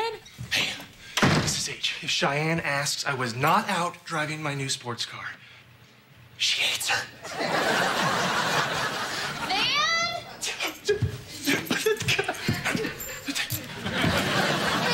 Mom, have you seen... Van, where have you been? Here, the whole time, reading. No. The caterpillar turns into a butterfly? I did not see that coming. Hey, Van, is that the book where the caterpillar drives his fancy Mustang? I knew it! Mrs. H! Van, you have to choose. It's me or Rhonda. Rhonda? Whoa, Van named his car Rhonda. You ever met a Rhonda that wasn't after your man, Mom? Nope. And the worst part is, he won't even let me drive it. Her. Drive her. Oh, and now we have to go pick up Elizabeth, and since Rhonda doesn't have back seatbelts, we have to borrow your car again. Oh, no, not again. You guys never fill it up. And the other day, there was a taco underneath my seat. That doesn't make it yours. Van, we're parents now. We should have a car like Mom's. It's practical and boring and responsible and beige. Harvest Gold. Harvest beige. It's true, Mrs. H. Your car's a dull, beige, yawn-mobile. But we need to borrow it. Okay, fine. Take my beige, boring car. Might not be hot and sexy, but by golly, you can put 3 bags of fertilizer in the trunk. It's real pretty, Jake. By the way, chicks love that. Hey, Mom. Hey. I need to ride to basketball practice. Jake, Van and Cheyenne just took my car. You gotta tell me these things. Okay. Mom, I need to ride to basketball practice. We'll just take Van's car. It's right outside. I don't think Van wants anybody driving his car. Did he specifically tell you not to? No. Then it's not a rule. Just like you never specifically told him he can't eat peanut butter straight from the jar. He uses a spoon, right? He kind of makes one with his fingers. Oh, gross! Come on, Jake.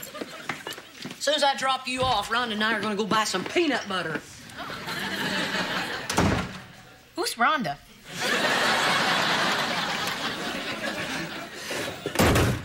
Guy with a family buys a silly car like this. I think it's cool. It's not cool. It's not bad.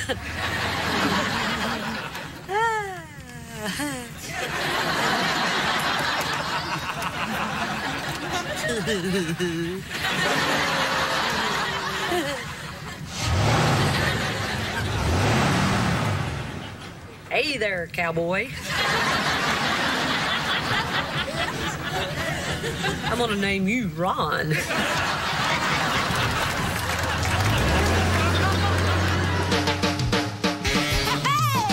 My roots are planted in the past, though my life is changing fast. Who I am is who I wanna be. A single mom who works too hard, who loves her kids and never stops, with gentle hands and the heart of a fighter. I'm a survivor.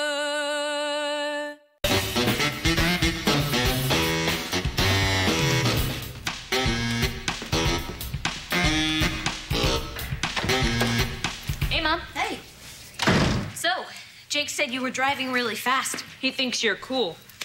Well, I may have had to teach a punk in a Camaro a little lesson when the light turned green. Hey, Mom. Guess what? We need to borrow your car again. Guess why? Here are a few clues. Van, Rhonda, don't move. No problem.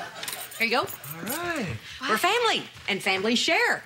I share my car with you, and who knows, maybe Van one day will share his car with me. Apples and oranges. So, when are we going for a ride? Oh, no. Sneaking Van's car is my thing. Well, all right, but it would be a shame if Van found out somehow. You wouldn't. Why not? I'm from a broken home. Fine, but you gotta wear that. A scarf? Mom, come on. Oh, yeah. Rhonda has a dress code. Don't. Oh, well, wow, look who's back. How'd it go? I hate basketball. I had to guard a girl. Yeah, little Zoe Levin lit him up like a Christmas tree. So, what's with the get-ups? Well, it's, Mother-daughter day. Yeah. Where? In the 50s? No, at the Scarf Museum. It's great if you're into scarves. I want to go. No, you don't.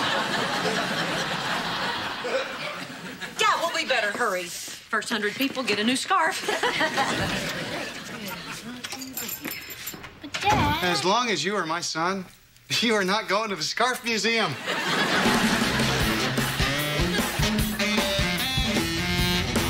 Jake's right. I am cool. Did you see that guy's face? He didn't want to race me. It was a school bus, Mom. I had a kid with me, too. Didn't make me a chicken. Oh, wait a second. It was closer to the garage. Be careful, Mom. Stop telling me to be careful. Oh! Please tell me I hit you. How bad is it? Oh, I don't think it even made it. Oh, good Lord, there it is. Oh, no. What are we gonna do? We weren't driving. You were driving. Oh, no, you were my accomplice. Yeah, when we were on the road, but when we're standing on the driveway, I'm just an eyewitness. She did it, officer. You distracted me. If you hadn't taken the trash out, those trash cans wouldn't have been there. You told me to. And you did it? What's up with that? Fine, blame the teenage daughter. No. I'm the adult. I was driving. I'll take responsibility. Maybe you don't even have to tell Van. Yes, I have to. It's the right thing to do. Is it really? Think about it, Mom. Van loves that this car was in perfect condition, and now that there's a scratch on it, that love will be tainted. Tainted love. They've written songs about it.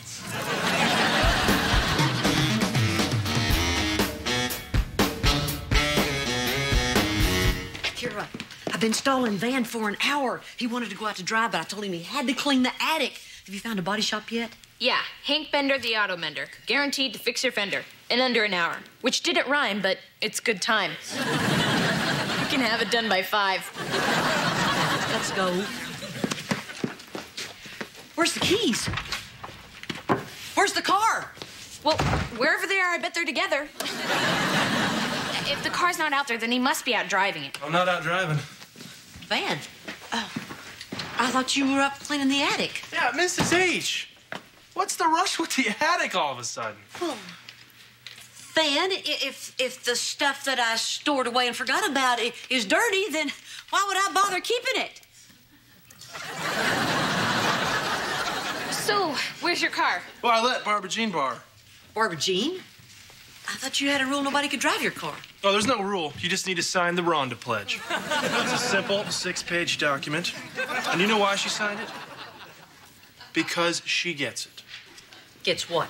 About a week ago, Rhonda and I spotted each other across a crowded used car lot and made a very special connection. And yet everybody has been really critical, especially you and Cheyenne. Sorry, we didn't know Rhonda could hear. Oh, we hear. The comments, the looks of scorn, we hear them, and they hurt. You hear the looks of scorn? I heard that one! Van! Reba! Van! Oh, thanks a million for letting me borrow Rhonda. No thanks necessary, Barbara Jean. See page 4 of the pledge. Well, I'm gonna go for a spin. Oh, wait!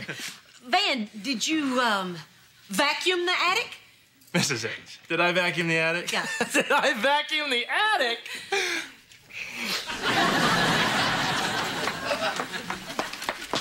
Oh, I put a huge scratch on Van's car. Where, back left? Yeah, how'd you know? Lucky guess. Oh, Reba, why me? What have I done to deserve this? It's almost like God is punishing you for stealing my mom's husband. Kira, I think we've moved past that. Well, of course we have.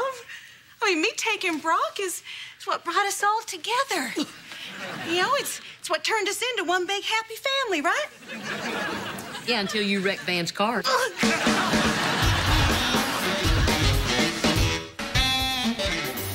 gosh, Van is gonna lose it when he finds out I wrecked his car. He really is. He gets that look where his 2 eyebrows merge together, and he looks like that Muppet that lives in the trash can. Barb Jean, even though I know this is totally your fault, I'm willing to help out. Now, go ask Van to borrow his car again. We'll take it down to Hank Bender's auto shop, and he can have it ready by 5. How do you know that? Well, it's Hank Bender. He's a legend. Oh. Go, and don't mention this to anybody. Not a word. Great, great. I scratched Van's car. You scratched Van's car? Yeah. Oh, why did I sign that ever-loving pledge? Go ask Van for his car again. Okay. All right, do I look guilty?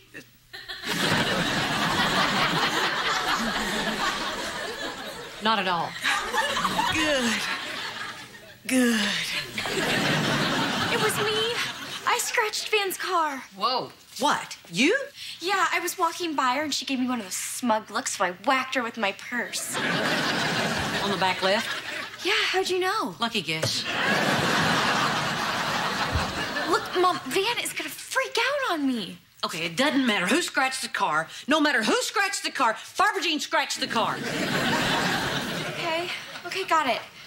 Oh, I can't face him. Oh, my jaw hurts. Stop grinning. Okay, look, we'll take it down to the body shop. If Van comes down from the attic, distract him. All right, but hurry. At some point, we're gonna run out of shiny objects. You know, now that I look at it, I don't see how that old lady could have put that scratch here. Oh, yeah, they're cagey. Yeah, let's get out of here before Van. Hey! Van! Yeah, it's me, Van. How? What are you doing? Well, it's 2:15. Every day at this time, I wipe her down with a chamois. Sweet. What are you guys doing? Bird watching. Woodpecker. Nature's lumberjack. Van, you need to go inside right now. Why? Bird watching? Look, a squirrel.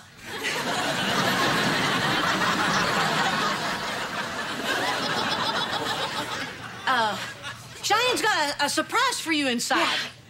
Really? Oh, I love surprises. No. Okay. Be back, honey. Nature's lumberjack? I know. That's the beaver. I panicked. Hey, there you are. So? Well? I think the score is tied. Should I keep my eyes closed?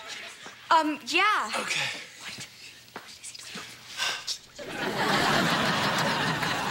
Hold on, honey. We told him you were going to give him a surprise. I don't have a surprise. Well, then make up something. Ta-da! Oh, my gosh. Tissues? This is my big surprise. Is there something underneath there? Is there something? It's for your car.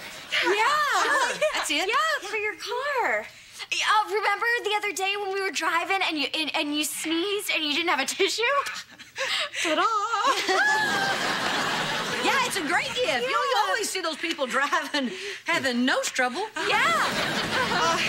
What a better world it would be if everybody had a tissue when they needed it. Achoo!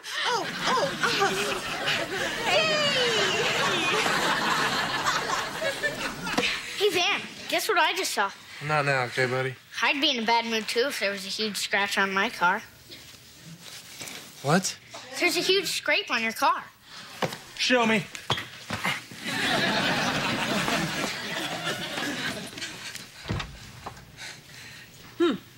Maybe he's okay with it.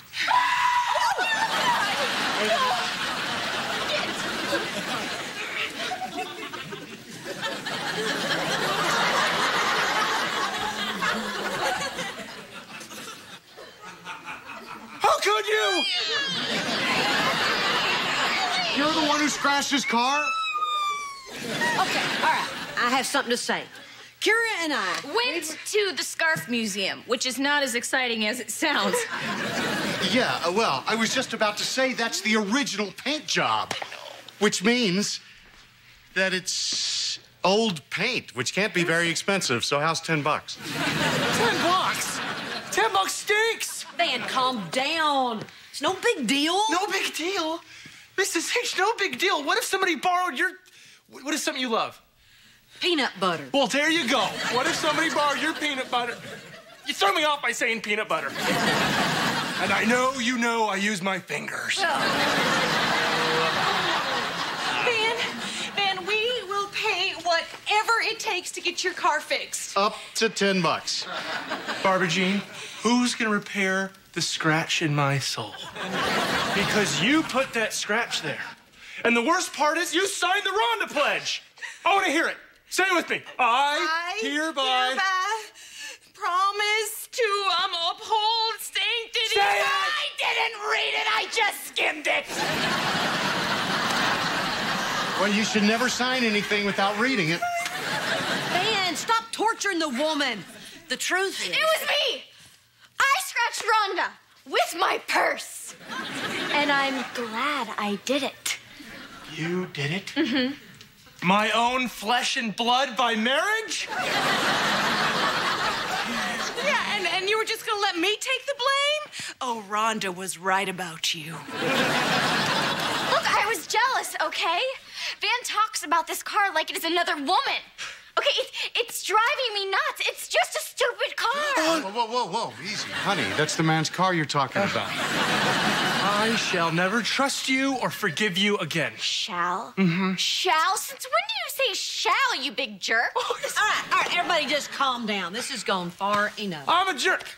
I got a scratch in my car, and I'm a jerk. Well, I think anybody who puts the scratch there with their purse shall be a jerk. Stop saying shall. Shall. Who are you, Cheyenne? I mean, what else don't I know about you? Oh, well, you obviously don't know that I won't take a back seat to your car. That's very confusing. You know what I meant! No, I don't. Oh, come on, Van, lay off. Your wife skimmed my pledge. 6 pages? Single space? Oh, come on! Rhonda is tearing us apart! How could you hit her with I did it. I did it. I scratched your car. Not you, not you, not you. Me! I don't believe you. Me too! I've been sneaking out your car. I've been lying to everybody. I'm the bad one. Kira was there. Ask her. Kira, is it true?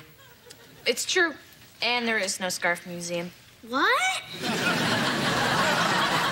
And even if there was, no. You know, when I stepped on the gas pedal and that engine roared, it spoke to me. It said, drive me, you sexy redhead. It was you. No way. She's too responsible. That's why I did it. You all see me as this responsible, sensible person that would never do anything dangerous, wild, or fun. Well, guess what? I'm not beige. There's a side of me that has a need for speed. Reba? Oh, yeah. Side of me that needs to burn rubber.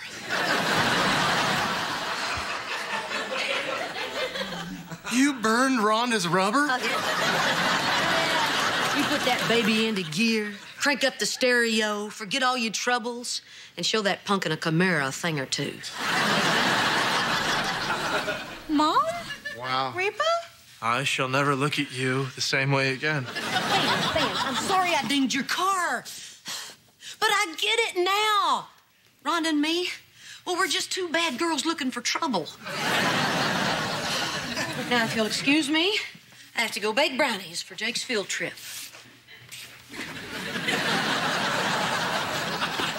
Since when does Mom wear a scarf when she bakes? Never. Where are my keys? Mrs. H, you have to sign the pledge! Thelma! You're gonna need a Louise! Acme!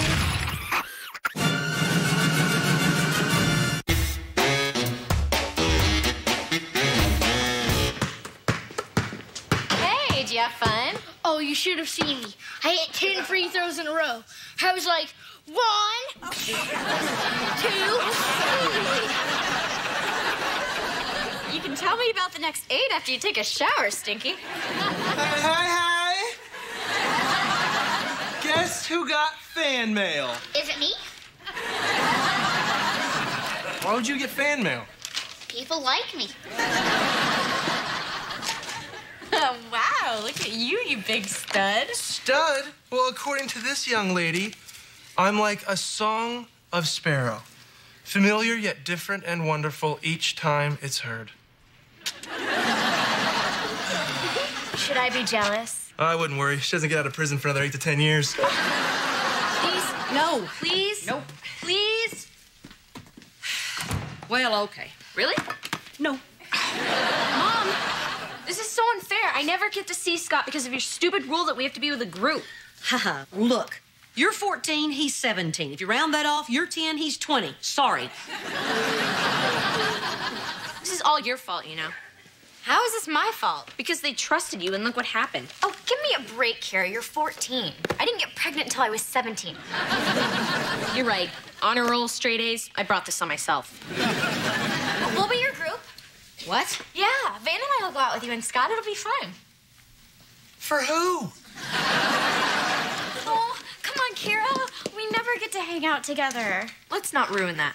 Why not? Van and I are cool. No, your parents, which makes you, by definition, not cool. Not cool? Well, a certain young lady in cell block C would disagree. Yeah. And besides, having a baby does not automatically make you a parent.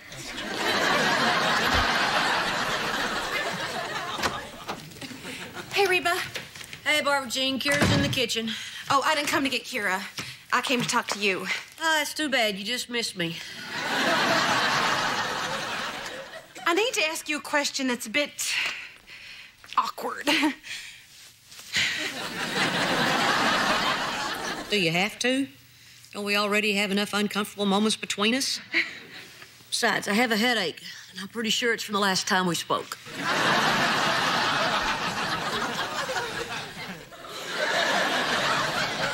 How did Brock act when he and I were sneaking around behind your back? When, who, what? I think Brock's having an affair. And just like that, my headache's gone.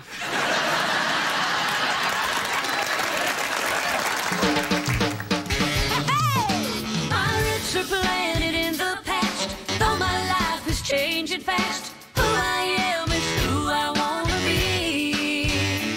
A single mom who works too hard, who loves her kids and never stops, with gentle hands and the heart of a fighter. I'm a survivor.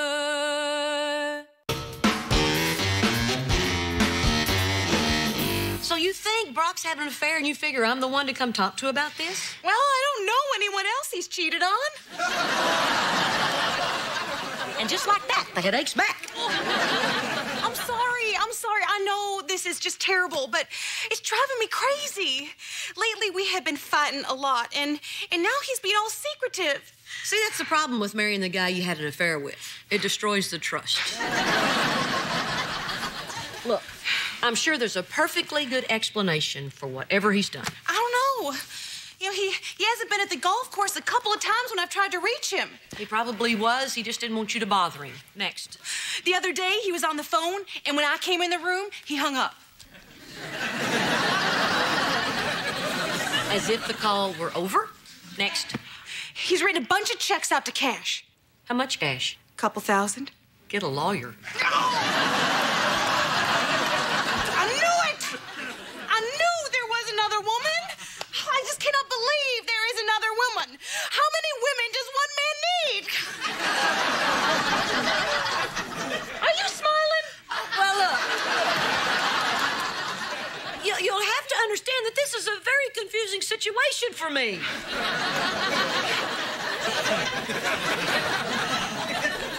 This is the worst feeling I have ever had. Oh, Reba, I'm so sorry if I ever made you feel the way I feel right now. Look, don't think of it as Brock getting a mistress. Think of it as us getting a new girl for our club.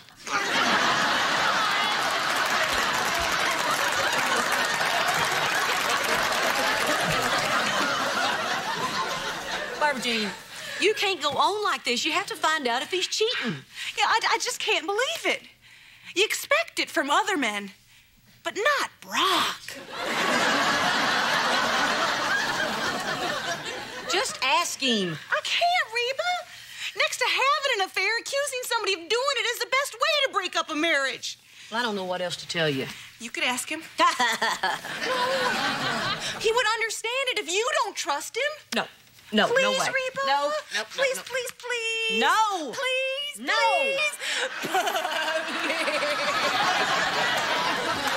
Oh, all right. Man, you're way better at that than Kira is.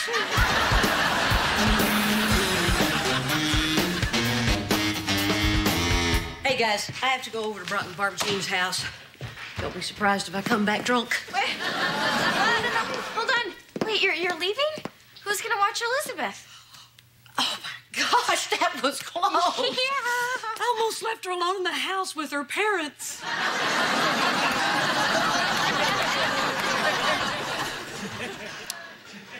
They all want grandchildren, but they just don't think about the consequences. Oh, Kira. I started to get worried. Where's Scott? I don't know. He was supposed to come over half an hour ago. What, did you call him? It's no big deal. He must have gotten hung up somewhere. We'll just go out another time. Oh, you poor thing. You know, you shouldn't be home alone tonight. Why don't you watch Elizabeth and Shine and I will go out? Van. What? I said you poor thing. No, it's okay. We'll wait on him. We've got some time before Mom comes back anyway. Oh, you know, I just remembered I did talk to him and he had a game tonight. Kira, what's going on? Nothing. Kira. I don't want to talk about it with you. Shine. Do you want to talk about it with me? Sure. Why don't you go make us some tea and I'll be in a minute. Okay. Bye. Kira, something's really wrong. Cheyenne, I want to go home. No, not until you tell me what's going on. Fine, I'll go out the back. Kira. Where's the tea? I can only find the salt. Kira. Fine. He dumped me. Are you happy? He what? Yeah, Scott just broke up with me. Oh.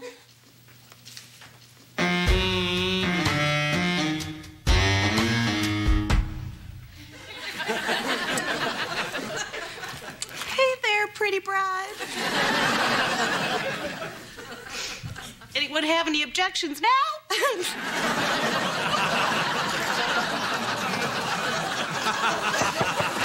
Hey, Barbara Jean. Hey, how you doing? Oh, super good. Yeah.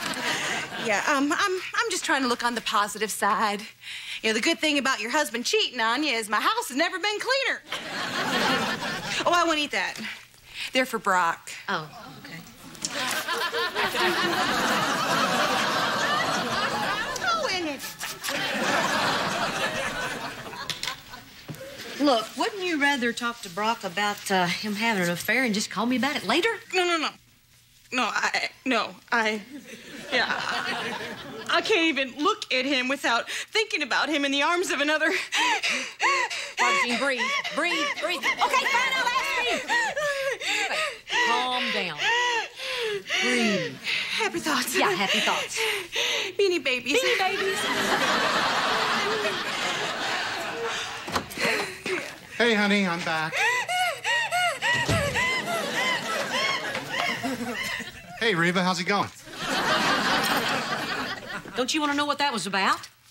Not really. How good could it be? So what are you doing over here?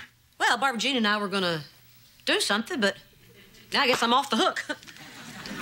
So, do you know why she keeps doing that? Me?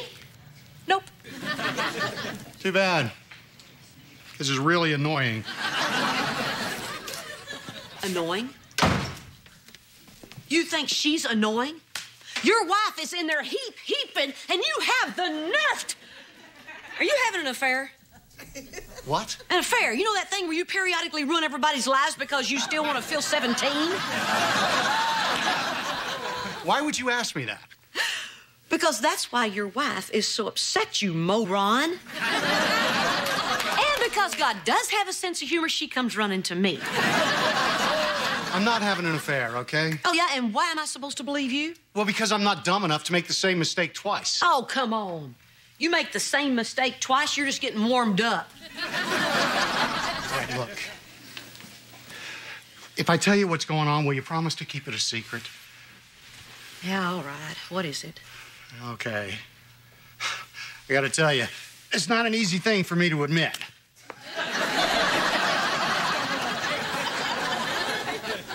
It's rude to talk and eat. Go on. Anyway, I've been thinking about my life a lot lately. I mean, I've got this terrific wife, great kids, everything I ever dreamed of, and I'm miserable. It's like I've got it all, Reba, and I'm just not happy. It's like I've lost the ability to feel joy. So I went and saw a therapist. She told me that I'm clinically depressed. Really? Yeah. She put me on antidepressants. So that's what this is all about? Yeah. So why didn't you tell Barbara Jean? You scared her to death. Because I don't want her to know. Are you serious? You'd rather her think you're having an affair than being on medication? Well, one of them has a stigma. Brock! No. It makes me feel weak. Do you have any idea how humiliating this is for me? I don't want her to know. No. What don't you want me to know? That I'm having an affair.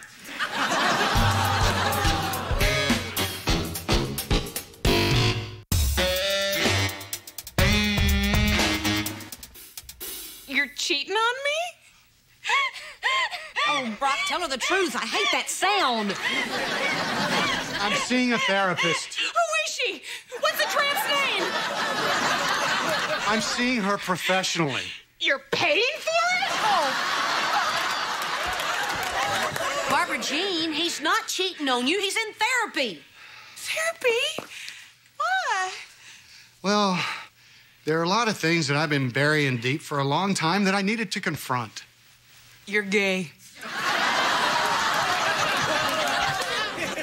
I knew you were too good looking. He's not gay. He's not even that good looking. He's clinically depressed. No, he's not. Actually, I am, and the last 10 minutes haven't helped it. No, I'm sorry. If my husband was depressed, I think I'd know about it. Well, he is, and he's taking antidepressants. Oh, you'd love that, wouldn't you, Reba? What are you talking about? He's depressed. He's been that way for a while now. So when he ran off with me, it's because he had a mental disease.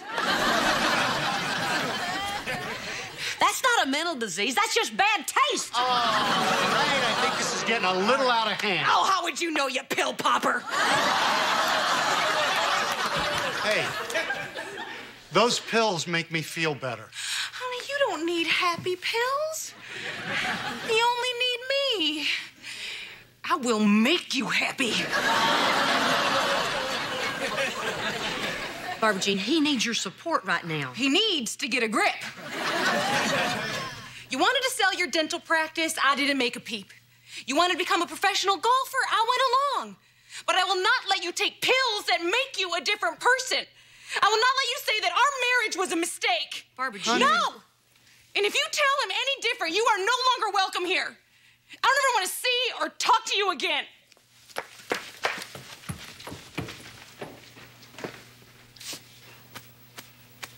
Maybe we should have gone with the gay thing. Wait, did you have a fight? Was he seeing someone else? Was he pressuring you, Kira? I don't remember. I was high. He was. What is wrong with boys?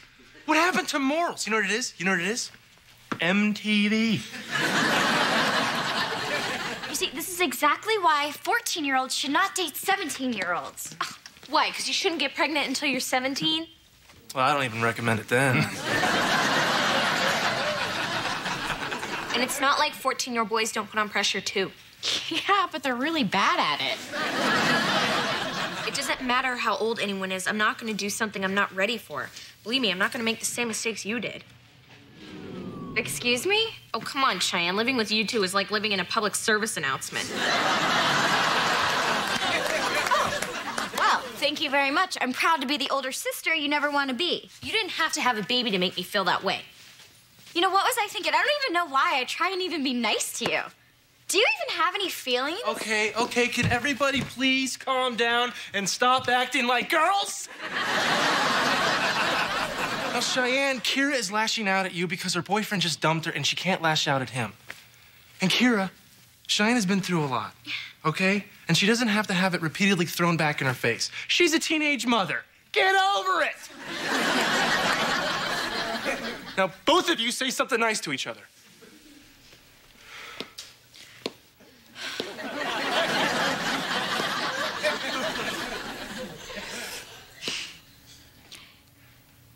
You didn't dress that badly for your date. You didn't have a second baby.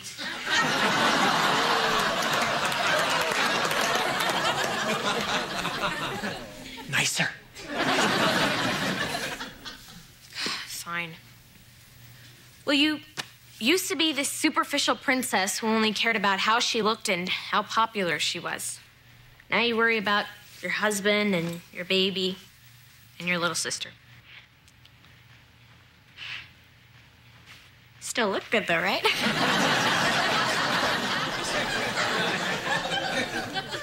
You took a hard road, Cheyenne, but it made you a better person. Well, I think you're taking a hard road, Kira, and it's gonna make you a better person. They're all hard roads. The sucky thing is, I really did like him. I know. You know, what are we doing standing around here? We're not gonna let that idiot ruin our Saturday night. You got that right. What do you say we go out and have some fun? Yes! All right? Woohoo! All right. You're watching Elizabeth. Of course I am. Yeah.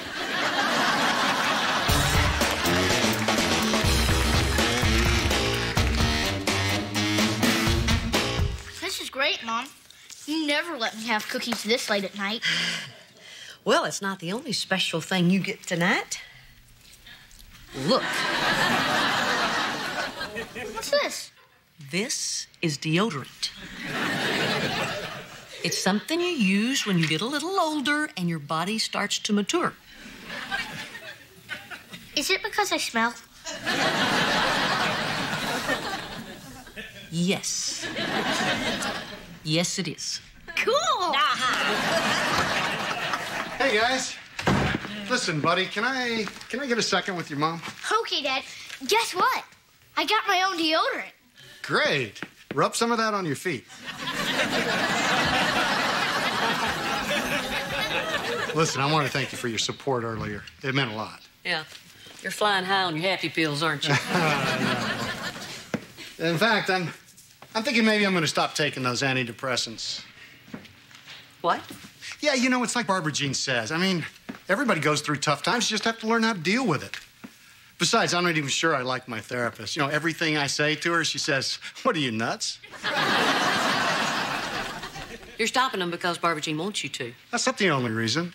You know, I'm not even sure those pills are working. Brock, you got to give them time. It can take up to 2 weeks, and you already said that they were making you feel better. Yeah, well, maybe it's not the pills. Maybe I'm starting to feel better on my own. It doesn't work that way. You got a chemical imbalance. I don't know the medical term for it, but your brain is all wacko. Oh, really? And how would you know? What made you an expert on antidepressants all of a sudden? Because I've been on them. What? Right after we broke up for about 6 months. Hà Nội đắt đỏ nhất nước. 30 triệu đồng một tháng vẫn thấy thiếu. Đó là tiêu đề bài viết cách đây 2 giờ trước trên báo VTC News. Mức chi tiêu vừa đủ trong một tháng của gia đình 4 người ở Hà Nội lên đến 30 triệu đồng. Khảo sát nhiều hộ gia đình có 4 người ở 3 thành phố lớn nhất nước có thể thấy mức chi tiêu vừa đủ trong một tháng ở Hà Nội lên đến 30 triệu đồng. Trong khi ở thành phố Hồ Chí Minh khoảng 25 triệu đồng và tại Đà Nẵng khoảng 20 triệu đồng. Mức chi tiêu này ở Hà Nội là đứng đầu cả nước này. Đà Nẵng, thành phố Hồ Chí Minh cũng chỉ xếp sau rồi. Theo số liệu của Tổng cục Thống kê, chỉ số giá sinh hoạt theo không gian SCOLI năm 2023 tại Hà Nội tiếp tục cao nhất cả nước sau nhiều năm ở vị trí này. Đó, rất nhiều năm rồi, chi phí tốn kém mà vẫn là nhất nước trong mấy năm liền ở thành phố Hà Nội, còn vượt qua thành phố Hồ Chí Minh và cả Đà Nẵng. Chị Minh Hồng, quê Phú Thọ, hiện đang sống ở quận Hai Bà Trưng, Hà Nội cùng chồng và 2 con học cấp 2, cấp 3. Chia sẻ về mức chi tiêu cho gia đình mình mỗi tháng, chị cho biết thời điểm chưa thể mua nhà và phải ở trọ, chị đã liên tục chuyển chỗ ở để điều chỉnh cho phù hợp thu nhập vì chi phí quá tốn kém. Dù thu nhập của vợ chồng chị không quá thấp, khoảng 40 triệu đồng một tháng, nhưng nếu không căn cơ tính toán thì không thể có dự trữ. Kiếm 40 triệu đồng một tháng mà chi tiêu vẫn chi tiêu hết, không có tiền dự trữ, phải nói là chi tiêu Hà Nội nó quá đắt đỏ. Thời gian đầu gia đình tôi thuê nhà trong nội thành để tiện đi lại, tính cả tiền thuê nhà tầm 7 triệu đồng một tháng. Chúng tôi mất khoảng 35 triệu đồng. Sau đó nhận thấy chi phí sinh hoạt và tiền thuê nhà ở đây cao hơn khu vực ven đô. Gia đình tôi chuyển về vùng ngoại thành để tiết kiệm tài chính.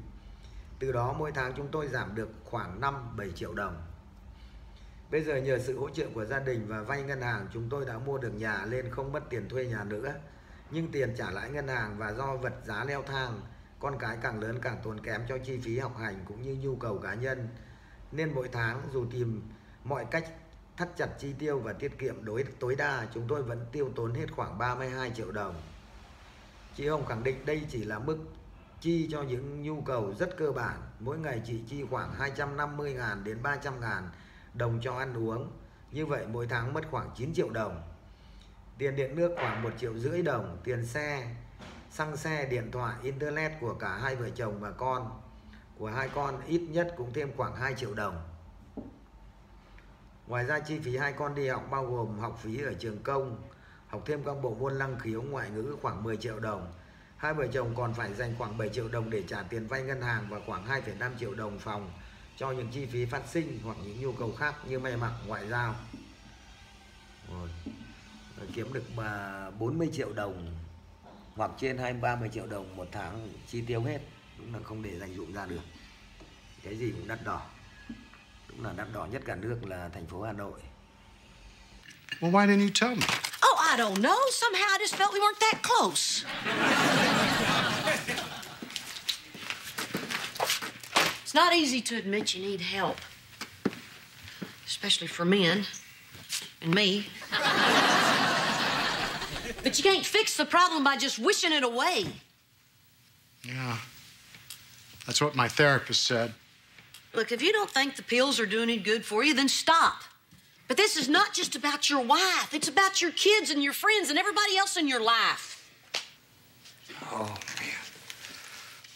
man. Barbara Jean's going to be really unhappy about this. Yeah, I know. And when she finds out that I'm for it, she's never going to speak to me again. Don't worry, Reba. I'll keep you out of it. What are you, nuts? Why should you be the only one that's happy?